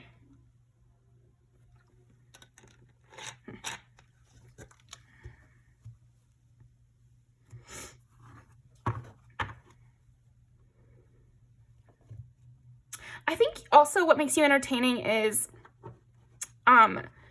maybe the stuff you make. Because I'm getting stuff about your hands being entertaining. Like, I don't know if somebody can do like the shadow puppets. That would be like a physical way. But I also think maybe like you're very crafty. You could also be, it's almost like you can do little detail work too. You've got like a surgeon's hands here, Pile 3. Lots of detail work. You could have really perfect handwriting, which makes you very entertaining. You have that kind of like perfectionist,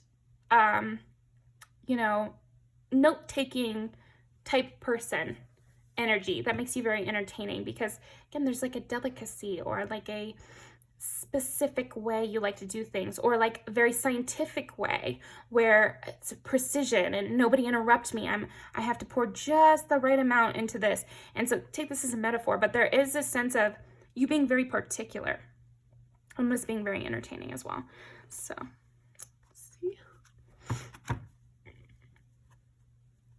Ace of Cups and 8 of Cups. Yeah, you almost give this sense of like you give people the whole world and then you take it away.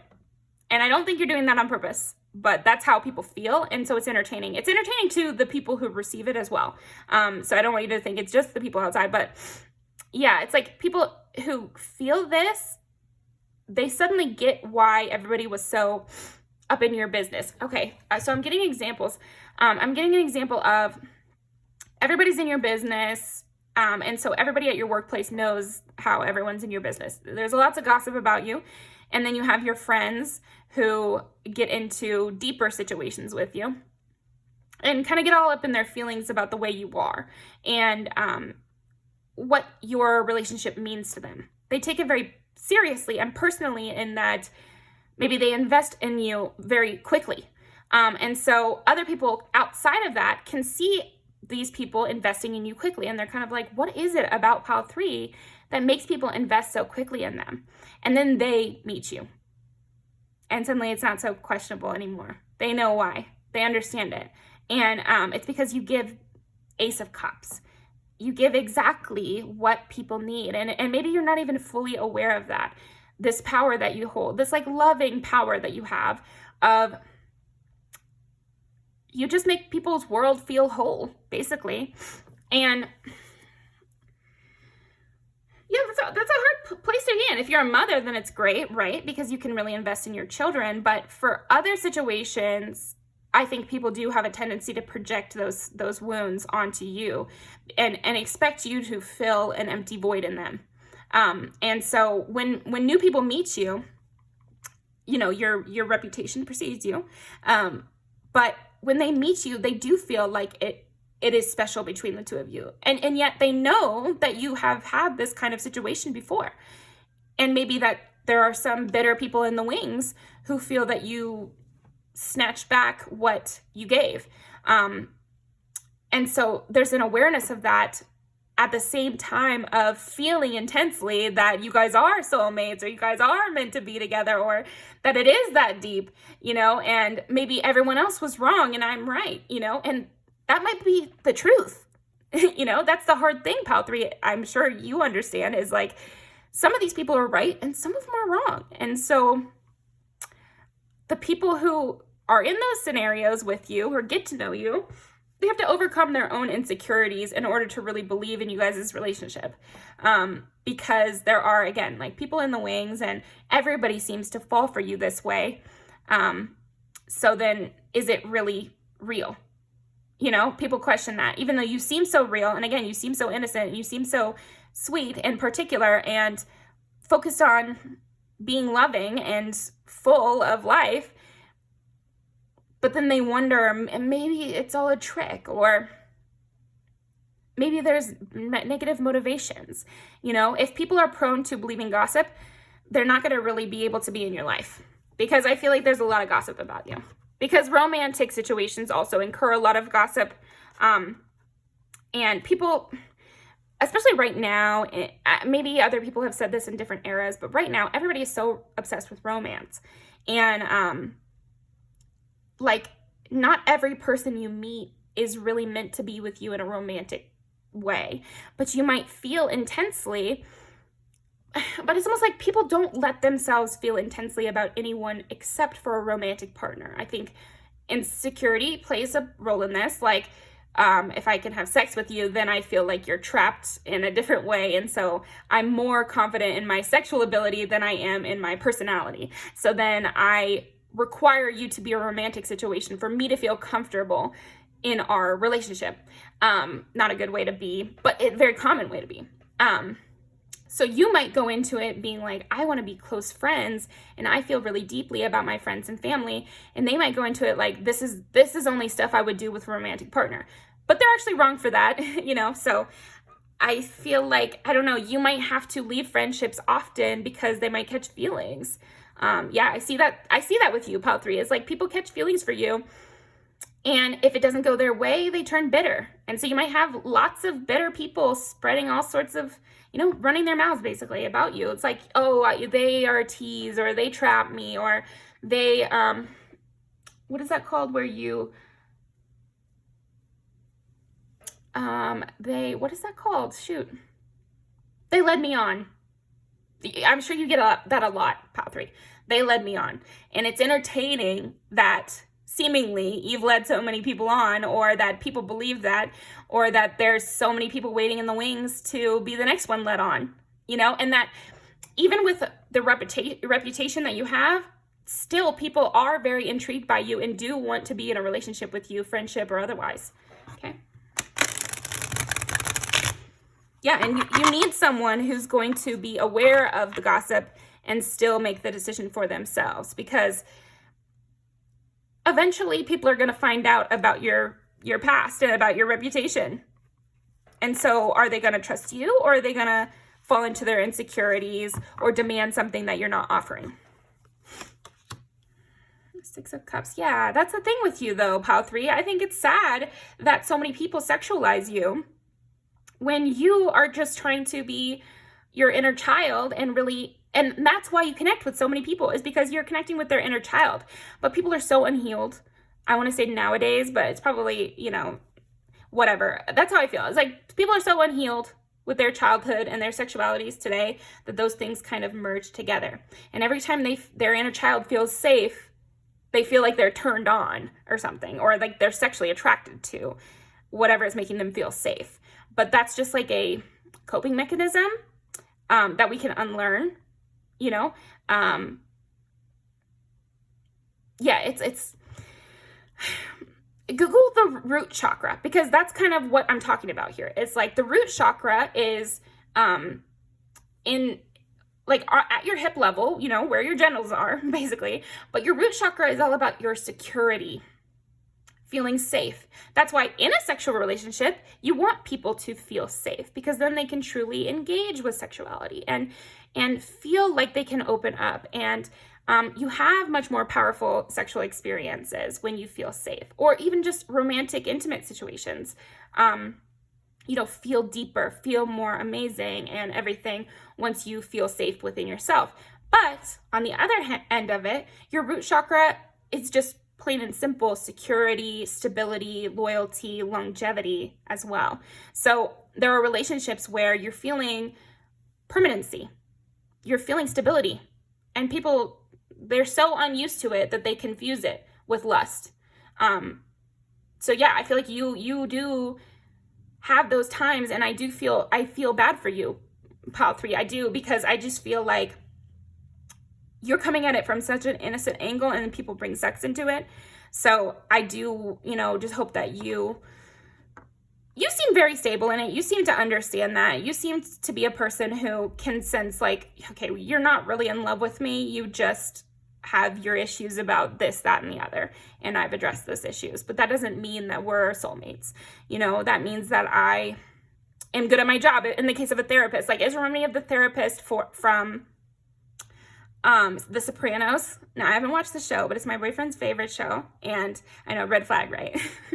No, he's great. But I'm just saying, like, in that show, our main character falls in love with his therapist. And he's constantly wanting to ask her out, and she has to constantly maintain those boundaries. She probably should have dropped him as a client, but anyway, the point being, you are a person who might constantly have to encourage those boundaries, and people fall in love with you in inappropriate kind of times or ways, or times that you didn't want, basically, where you just wanted to be friends, and you were just being a really good friend so much that they saw a relationship potential with you. So you can't blame them that much, I guess, in that case, in the friend case, because, that's all you really need is like a friend who makes you feel safe and you're sexually attracted to. So, whatever. But I do feel like you have an innocence that makes you very entertaining. And it connects to people on that level within themselves. You're connecting to people on their inner child level, and it entertains them in a brand new way, a way they're not used to. It engages with them in a way they're not used to. So I feel like also with your art, your music, your, projects, your proposals, if you're doing business, all of those ways, you're also connecting with your audience's inner child. So that is another way that makes you entertaining, because you're reaching them on that really deep level, and which would be cool with like music or something like that. You're really engaging that part of them, the root chakra. Google the root chakra. And I even got this like red lighter over here that I was drawn to, but yeah. Oh, the Empress, yes. Mother Queen over here. And get used to thinking of things in not such a gendered way. So.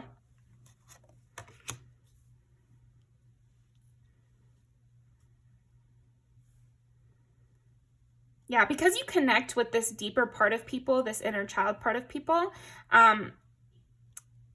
they get entertained by what you bring out of them. I think you bring different pieces of people's personality to the surface, ones they're not used to engaging with. And so since you're usually the first to engage with that, they might ascribe a lot of importance to you, even if it's not sexual. People might overinflate, you guys' relationship right away. Okay.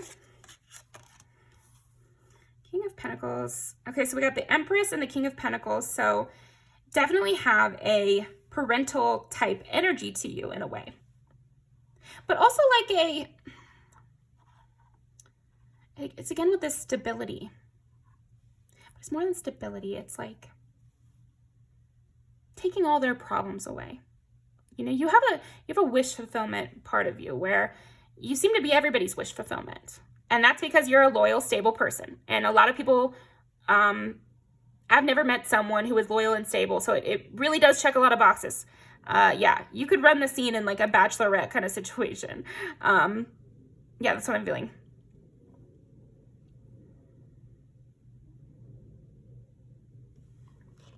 I feel like you're also just very generous. You're very, very generous. And this opens people's hearts up too. So these are all the ways you're entertaining, Pal 3, is like you make people feel, I'm having feelings, Dennis. You remember feelings? That's what makes you entertaining. Is like even everybody starts to have emotions they're not used to. And if that's from your art, that's really amazing. Like I think a person could cry from your painting, or be worked into tears from listening to your music, or feel like very invested in your business project because it taps into that secret part of them that had a wish when they were young. So there's something like that. I gotta remember a lot of different things for this video, but I'm gonna put in that scene from Tangled where she comes in and she's like, I have a dream, because that is you, Pal 3. That's what makes you so entertaining, is like he sends her into the wolf's den thinking that she's gonna get eaten alive and then he'll get to take her home. But instead she whips everybody up into a frenzy and has everyone on her side in moments. And that's something about you. It's like everyone's like, oh my gosh, now I need to help you because you've engaged with my inner child and you've made me feel like I can accomplish my dreams again. How can I help you? So I'm gonna link that as well. Oh, the Chariot. Yeah, you encourage people to move forward because we got the 8 of Swords and the Chariot. So it's like people don't even realize how stuck they were. And it is bringing me again to like chakra stuff, or like being blocked and they don't even know that they're blocked in that area. And so it's entertaining that, it's funny because they're entertained that you somehow tapped into something that they didn't even think to bring up, You really relieve people's anxieties from stuff that they didn't even know they were anxious about. It's like you're uncovering hidden problems that you didn't even know maybe you don't even know you're uncovering. Because again, you have this like innocence, walking through the world kind of vibe that maybe you would engage with everybody on the kind of similar level. It's just that people get really deep down emotions and you know, like, oh my gosh, what the hell is going on? What am I feeling right now? You know, that, and it's entertaining to them that you're making them blush, that you're making them feel some type of way, that you're making them feel encouraged to follow their dreams, that you've turned around their friend over here, which was such a stick in the mud, and all of a sudden they're ooey gooey, lovey-dovey over you, and nobody else in the room can believe it. So that's kind of what I'm getting here for you, pile number 3. So I actually want to pull a few of these like word oracles for you. Let's see. What is so entertaining about pile number 3? People are very inspired by you. Like, that is a big thing, because I do feel like you have these little one-to-one moments with people who either knew your reputation beforehand or didn't, but either way, you impact them both greatly. And then people's lives start changing in your vicinity. And was it because of you and you guys' relationship? For some of them, it's very obviously yes. And then for others, you're like, you question it. And I think a lot of people get inspired by you. Also, the way you dress, people get inspired by that too. And so it's entertaining to watch everybody in your workplace start, you know, buying the shoes that you bought first. Okay. They're arrogant. Yeah. If anybody thinks that they're gonna get you through lust, they really have another thing coming. Or they're going to sell you a sweet deal or get you to commit because they've taken an interest in you. No. And it's entertaining that you just really don't vibe with that at all. Like, arrogance really turns you off because you do have this childlike innocence. And just like a kid will be totally, you know, disgusted. Yeah, you have like a disgust towards the arrogant. Because it's like, what? That's not the right way to look at things. You know, you have that Leo innocence of that, of like, well, that's the wrong thing to do. You're gross. You're grody. You know, like, I feel like you have that innocence of like, ew, why would you say that? You know, like, and so I feel like it is entertaining that you do feel like just disgusted and like grossed out by certain things. And people like to watch that. People like to see how you respond to things. So people really do watch the way you interact with others as well. They need space. Yeah, it's like you need space. And you get drained by being so loving all the time. You know, again, I get the image of Rapunzel, you know, her hair glowing and it taking some of her power for someone else. It's like she wants to because she's so giving. And I feel like that's with you, pile 3. You are so giving. You are very loving. You can see what people need and you engage with it intuitively, instinctually. But there are times where that drains you. And I feel like sometimes you even give past your point of, past your boundaries on accident. So there's a sense of you going overboard and kind of needing a long time to recover from that. Okay. Yeah, it's entertaining to watch. They're hiding. Yeah, lots of people hide secret crushes from you. And also they hide like how deeply they feel towards you. It's like if you just went out one time with somebody to the movies, but then you guys just kind of petered off and you were kind of like, oh, I thought we were going to be friends. They just were too afraid to reach out to you because they felt so deeply and they felt so much from it. They were just like, what is going on? Like, I don't really understand that. And so they didn't know how to engage with it. I want more than what we have. Yeah, I think we can kind of leave it there, right, pile 3? I feel like that's something that makes you really entertaining is that people always want more from you. They always want more than what they get from you. I'm playing games on purpose. Yeah, you might get a lot of those people. And people who think they're ready and then they engage with you and they weren't. And they didn't handle it well. So yeah, it's really entertaining to just watch how people interact with you. You're the person that everyone interacts with, and to just see what will the result be of being in your presence? Because there's definitely going to be a result. Will this person fall in love with them? Pile 3. Will this person decide to change careers because of pile 3? Will this person suddenly cut their hair to kind of look like pile 3? These are all options that people feel are likely. So let's go ahead and pull some music videos. That was pretty fun. Yeah, definitely invest in some evil eye stuff over here. Also some lavender for you, Pal 3. That's my little lavender plush over here.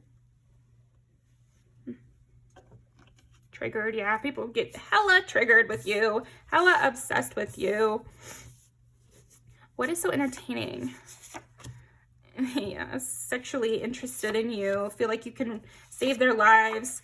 Oh, the rose-colored boy with the, oh, that's so perfect. Rose-colored boy could be about Rapunzel and Eugene, the main characters in that movie. But yeah, I definitely feel like you just turn people's worldview upside down. You make them see positive even when they really didn't want to. I didn't want to open up my heart to Pal 3 and they made me. And it's like, no, they didn't. No, they didn't.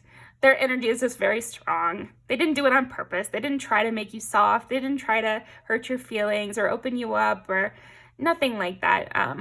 You know, they just felt protected by you. Yeah, I really feel like people just feel very protected by you. And it's funny how you have that going on. To me, myself for loving you. Fan behavior, missing last piece, light switch. Yeah. Well, that is all. Okay, last one. Yeah, everybody feels like you guys are cut from the same cloth. And there is this sense of like, what is Pal 3 doing to make everyone feel this way? And it's just because you are tapped into your inner child. And so when you are, you can relate to anyone. You can become friends with anyone, unless they're like a, you know, murderer or something, you know, or they like specifically don't want to. But when you know yourself and you know your inner child and you reach other people on that level, the world opens up for you in terms of company. And yeah, so it's very entertaining to see who will come into your sphere and then what will happen next. People might even watch, like, I feel like people might even pay close attention to your social media, Pal 3 here. Like way too close, and people you would never expect paying this close of attention to your social media, like your Tumblr pages, your, you know, your old Twitter, your Spotify, your Goodreads, like shit like that. Like people will go, and of course your Instagram and your, you know, I love Threads. I'm using that a lot right now. I got Capricorn Venus on Instagram and Threads, so follow me over there. I post like a bunch of little Tumblr-esque little, you know, combinations. I also, you know, just say messages or anything I want to say, and you can see a little bit about my life on Instagram and Threads. I'll leave those down below. It's Capricorn Venus Tarot. But anyway, I do feel like, especially those big public profiles, people you would never expect are watching those and taking an active interest. And especially if you soft launch or hard launch some new friend or new partner, you know, God forbid, a new partner, that people will stalk those people into oblivion as well. And they'll keep it up. They'll keep up looking at your page, their page, your page, see if you guys are still following each other, you know, like a celebrity. You know, like a celebrity. They're like, oh, are they still friends? You know, is Selena Gomez still friends with Miley Cyrus? Did they unfollow each other? Have they been pictured recently? People do that with you and the people in your life. And the reason they get encouragement even more to be doing this is because when they look into it, it is entertaining. There might be times where people have gone to your page, saw you posted someone, like a friend, then they go to that friend's page, and from the time they met you, they look drastically different. Or from the time they met you, they're in a new position. They're starting a new hobby. Or they really love you and they're posting a bunch about you or something like that. So yeah, that's very entertaining. People love to see that. So anyway, Pal 3, thank you very much. I'm going to leave these down below and I'll see you next time.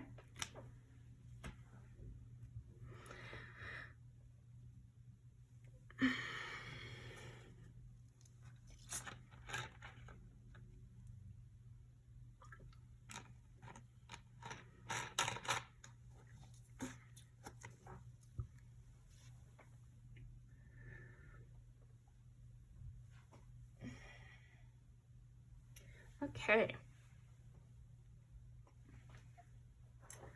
Pile number 4. What makes pile number 4 entertaining?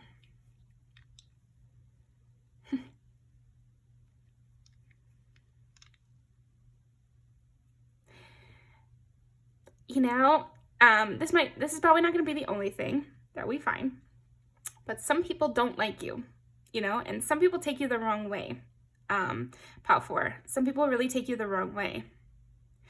They find, okay, here's what's entertaining, is that most people really love you and enjoy hanging out with you, find you to be very fun, funny, engaging, just a great hang. You know, truly, I feel like a lot of people find you to be like tip-top kind of person, you know, very ambitious, very, you know, fun-loving, very easy to get along with, in fact. And then there are those who just, they meet you and they hate you, like right away. They meet you and they hate you. And so this is from the outside looking in. We'll get into your perspective and what that might mean about that person and all that later. But this is why you're entertaining. And I think it's entertaining that every time you get dropped into an environment, a friend group, a party, you know, any level of that, it might be that you get into an altercation. It might be that somebody decides to make an enemy of you right away. Or it might be that they're like, oh, I just really don't like that pile 4. I really just don't like the way they talk. I don't like their attitude.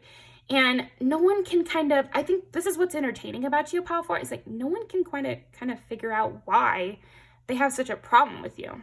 Because most people, like I said, find you very friendly, engaging, like easy to like, easy to love, pile 4.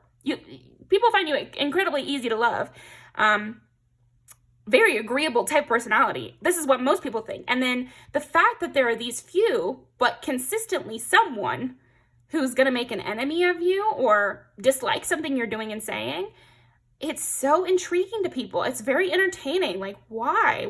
What star quality is pile 4 putting off that is pissing off these people? It's like that quote of like, you can be the juiciest peach in the world, but there's still some people who don't like peaches, and you have that quality that makes you very entertaining, is that yeah,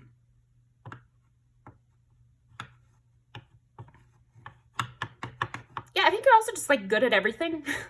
That's like another thing. I feel like from our perspective, pile 4, we can say that maybe you feel that people just randomly don't like you because maybe they have bad motives. And so they can tell that you're the type to not stand for that sort of thing. Or maybe you're a very powerful person. And so people don't like you initially because they actually wanted a power grab and they thought they were going to be able to easily manipulate you. Those are some reasons. But pile 4, another big reason that people might just randomly not like you is because they're competitive and you are tippy top perfection here. That's what I'm getting. It's like right away, you just seem good at everything. You have a talent for that. And so sometimes even you might be like, why doesn't this person like me? There's no reason. And you might even go out of your way to try to get them to like you or something, but it's competitive reasons. Some people want to be the best in their environment. And when you're in that environment, there's no way for them to be the best because you're there. Yeah, your quality. I'm also, back here I have a perfume that's called Atelier something, but an Atelier is like a expensive, high class, long years of training fashion house that does each thing by hand, meticulously picking each stitch up and, applying each applique, and every detail has to be right, and there's no room for error. And that's the way you seem to live. And people find it very entertaining. They learn a lot from you too. I feel like most people, except for, not the haterades over here, but most people, they find you very entertaining because of how perfect your work is, or how, to what high standard you live. They find that intriguing. And so they take little tricks and tips from your life and they're using it in their own life. Maybe you said, I always wake up and do my walk, and this lets me have a lot more energy. And then somebody else starts doing it, and you've given them a really good skill to live by. And I think there's a lot of different things like that. But because you have this like inner competition where you're always trying to better yourself, always improving yourself and trying to perfect your work, or something to that effect. People learn a lot of wisdom from you. And it's also just fun to watch somebody rise through the ranks. There's all those competition shows. I know I love them. There's one, like a chocolatier one, and I feel like there's only like 1 or 2 seasons. It's so freaking good. I think it's on Amazon, I want to say.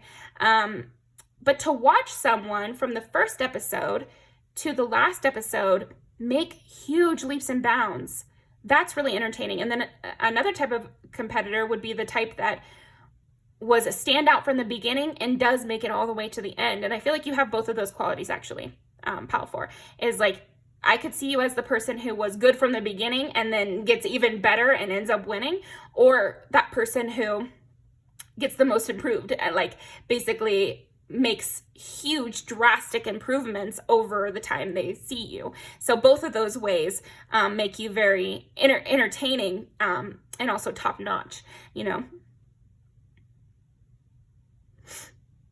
Yeah, it's interesting too, because the host of that show that I mentioned, the chocolatier one, he is the one who kind of created the industry almost of chocolate sculptures or something, like, or else really innovated it, and he's the best in the world at it. So the person who's the best in the world at it and who is world renowned and has their own business in that actual thing is the one teaching you. So again, there's something about that with you. You have this expertise level that makes people respect you, it makes people interested by you, and also entertained by your work. They get entranced by watching you work. Yeah, like those people who make the candied apples or the chocolate apples at Disney World. Okay, where there's like a window and you can watch them work, or like those chocolatier, lots of candy stuff. So I don't know. Anybody here make candy? That would be crazy, but I'm getting you so heavily in my energy here. Or you're like a baker or something, like lots of sweet desserts. But another reason I could be saying baking is because baking requires a higher degree of paying attention to details and a higher degree of efficiency. And, you know, it's down to the very granular, seems like anyway. You can really mess up baking a cake. You can really mess up those things if you don't follow the instructions directly.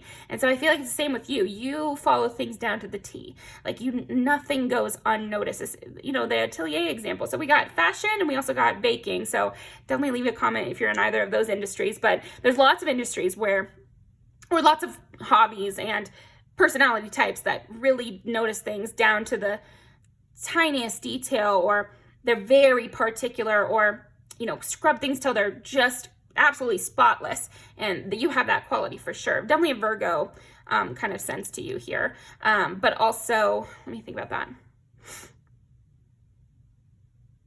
Yeah, Libra, Virgo.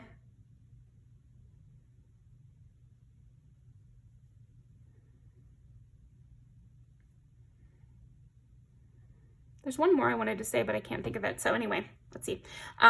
So what makes pile number 4 entertaining? Cancer, Libra, and Scorpio. Yeah, Scorpio can be kind of obsessive that way as well, where they're obsessing over every little detail. Love a Scorpio artist. Love a Scorpio in general, honestly, because I like the intensity of you guys. But yeah, your project is your life, you know, ball is life for you here, pile 4. Like, you're not the type to be casual. Like, you're not a casual person. You're going to achieve a high thing if you're going to get into it. You want to get to the very top. Be the very best, like no one ever was. Yeah, that's the kind of energy you bring to things, and it's very entertaining to watch you for that reason. Why do you think Ash is the main character of Pokemon? Because he wants to be the very best. He wants to be like no one ever was, you know, and so we want to watch him get there. We want to root for him. We want to see how he does it. And that's why we're along for the ride. That's why we're watching. That's why we're entertained. Very entertaining here. You're the gladiator in the middle of the ring that everybody's betting on. Okay, the Hangman and the Fool. Wow, that's strong. 0 to 12. So again, people watching your journey. People watching you achieve nirvana here. It's just funny to get the Fool and then the Hangman, because it's like the Fool is someone just starting out and trusting things will work out for no you know, discernible reason necessarily. They're just making that leap. And then the Hangman here has achieved seeing things differently. And they have like this master status of people go to them to know the truth. You know, it's like you have a key, you have the hidden knowledge because you've achieved it. It's by achievement too. It's like specifically from work, not like from birth. So hear what I'm saying, not necessarily the Hangman. I'm just spitting here. So Cancer, Libra, Scorpio. So 2 water signs and then Libra. You just get very emotionally invested in everything you do. You get very, very emotionally invested. And you try to keep things diplomatic and you try to keep things stable. You like stability. But if it's stability versus your achievement and doing what you said you were going to do, definitely going to choose achievement and what you said. So not afraid of a conflict here. Able to resolve most conflicts, but not afraid of it because you won't back down. So this is another thing that makes you entertaining. It's like you like to keep the peace, and yet you won't back down or be swayed away from doing things the way you like to do them or the right way, as you would say. Pile 4. What makes pile number 4? So they want me to take this one out. Yeah, you might have also had a glow up. That makes sense. Or yeah. It's could also be like in a athletic capacity. You know, you started the sport and you were pretty weak. And then when you're the senior in the sport, you're very, very strong and you look the best out of everyone there. Again, like most improved energy here.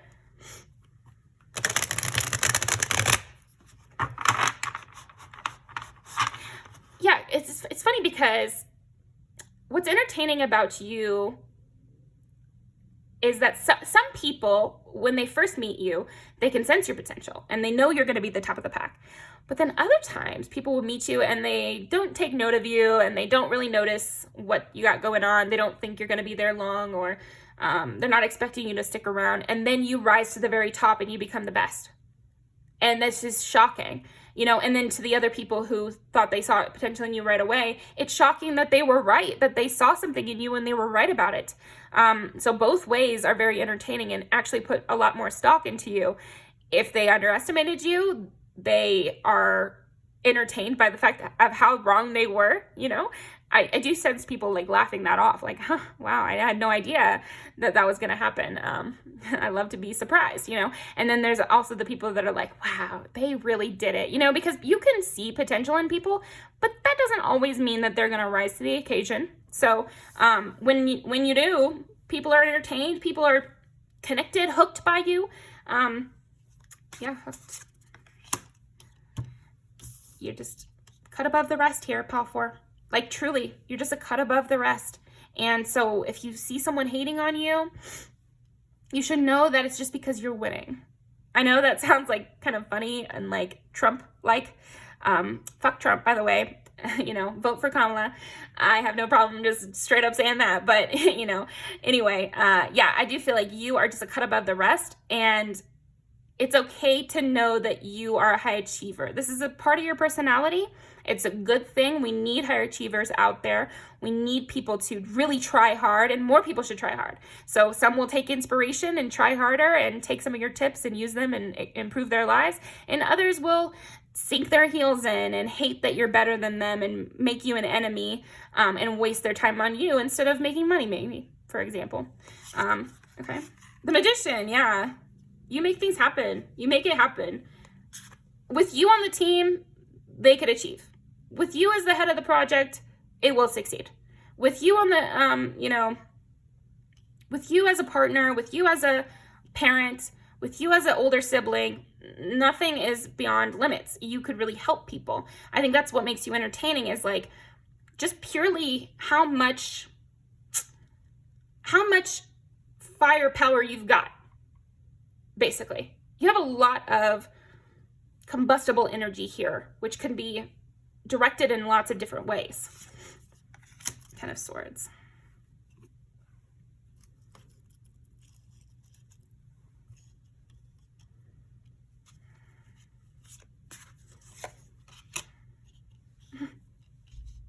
Ten of Swords qualified by the Ace of Cups. So you don't let betrayal slow you down or stop you. And you also, yeah, maybe you're already good about not taking it personal.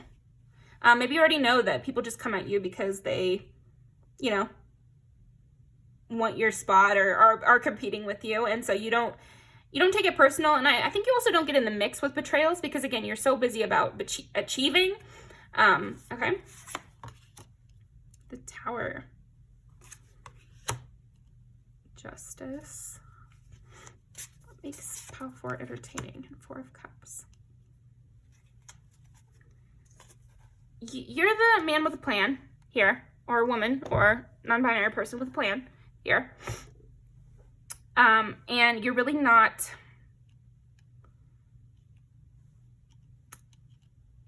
Yeah, you're not shy about declining things. Basically, you're not shy about just walking down your journey and not taking these little side roads. You don't like the side quests. It's like you might in life. I'm just saying what makes you entertaining is that you're not going to just pick up somebody's side quest because they're offering it to you. You don't take every offer because you've got your own thing going on. Several of the piles have mentioned that. So, yeah, I just think it's something that our collective over here is like doing, which is great. Don't let people divert you because lots of people get diverted on their paths because somebody will step into their way and say, oh, this way is much better, and people just believe it, or they're like, well, God must have sent them, and that's not always the case. You have to really analytically look at what you're doing and decide if that's a path you want to go down or not, and it's always your decision. So yeah, Justice and Queen of Wands.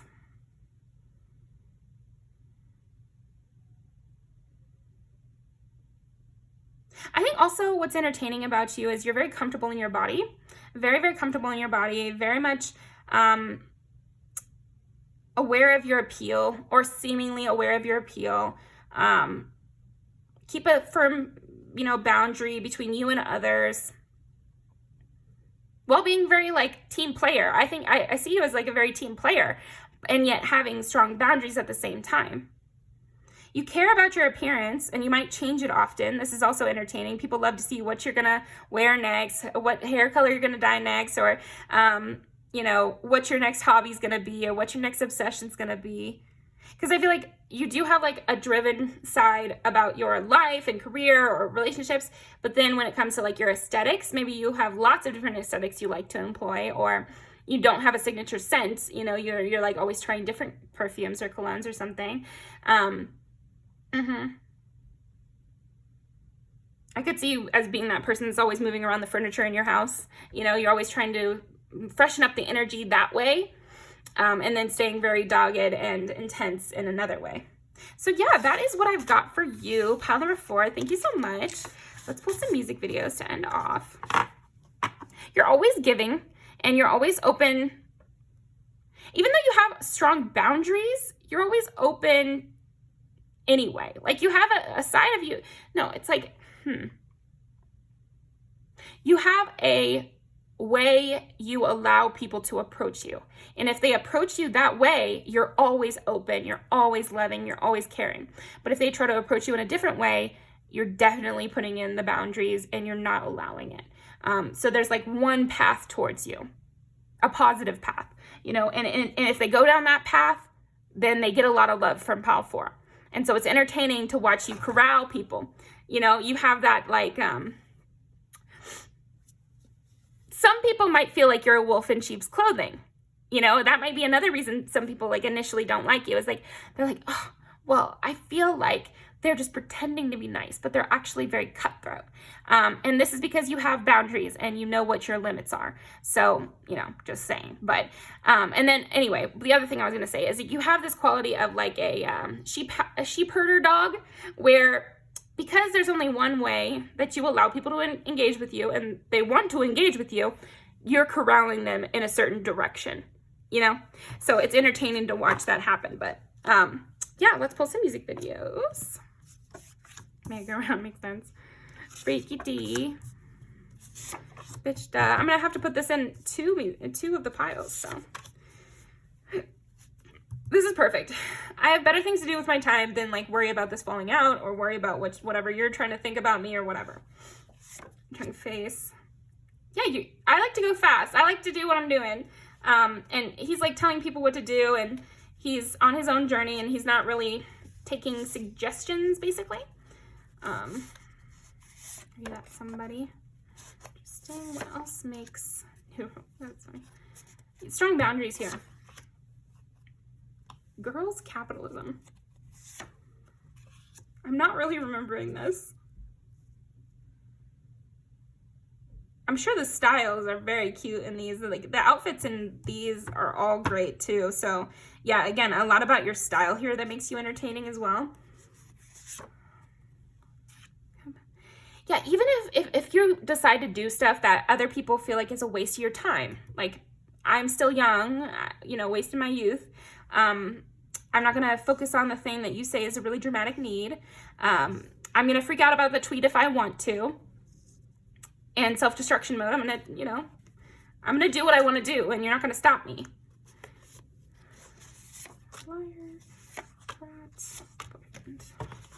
What makes pile number 4 entertaining? What makes pile number 4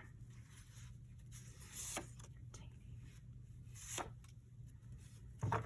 Okay, I think that is enough.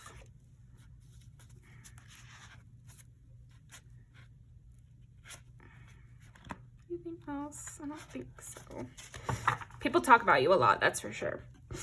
They're really up in your business even when they shouldn't be. So I'm going to leave these down below. Thank you very much, Pal 4. Appreciate you coming by.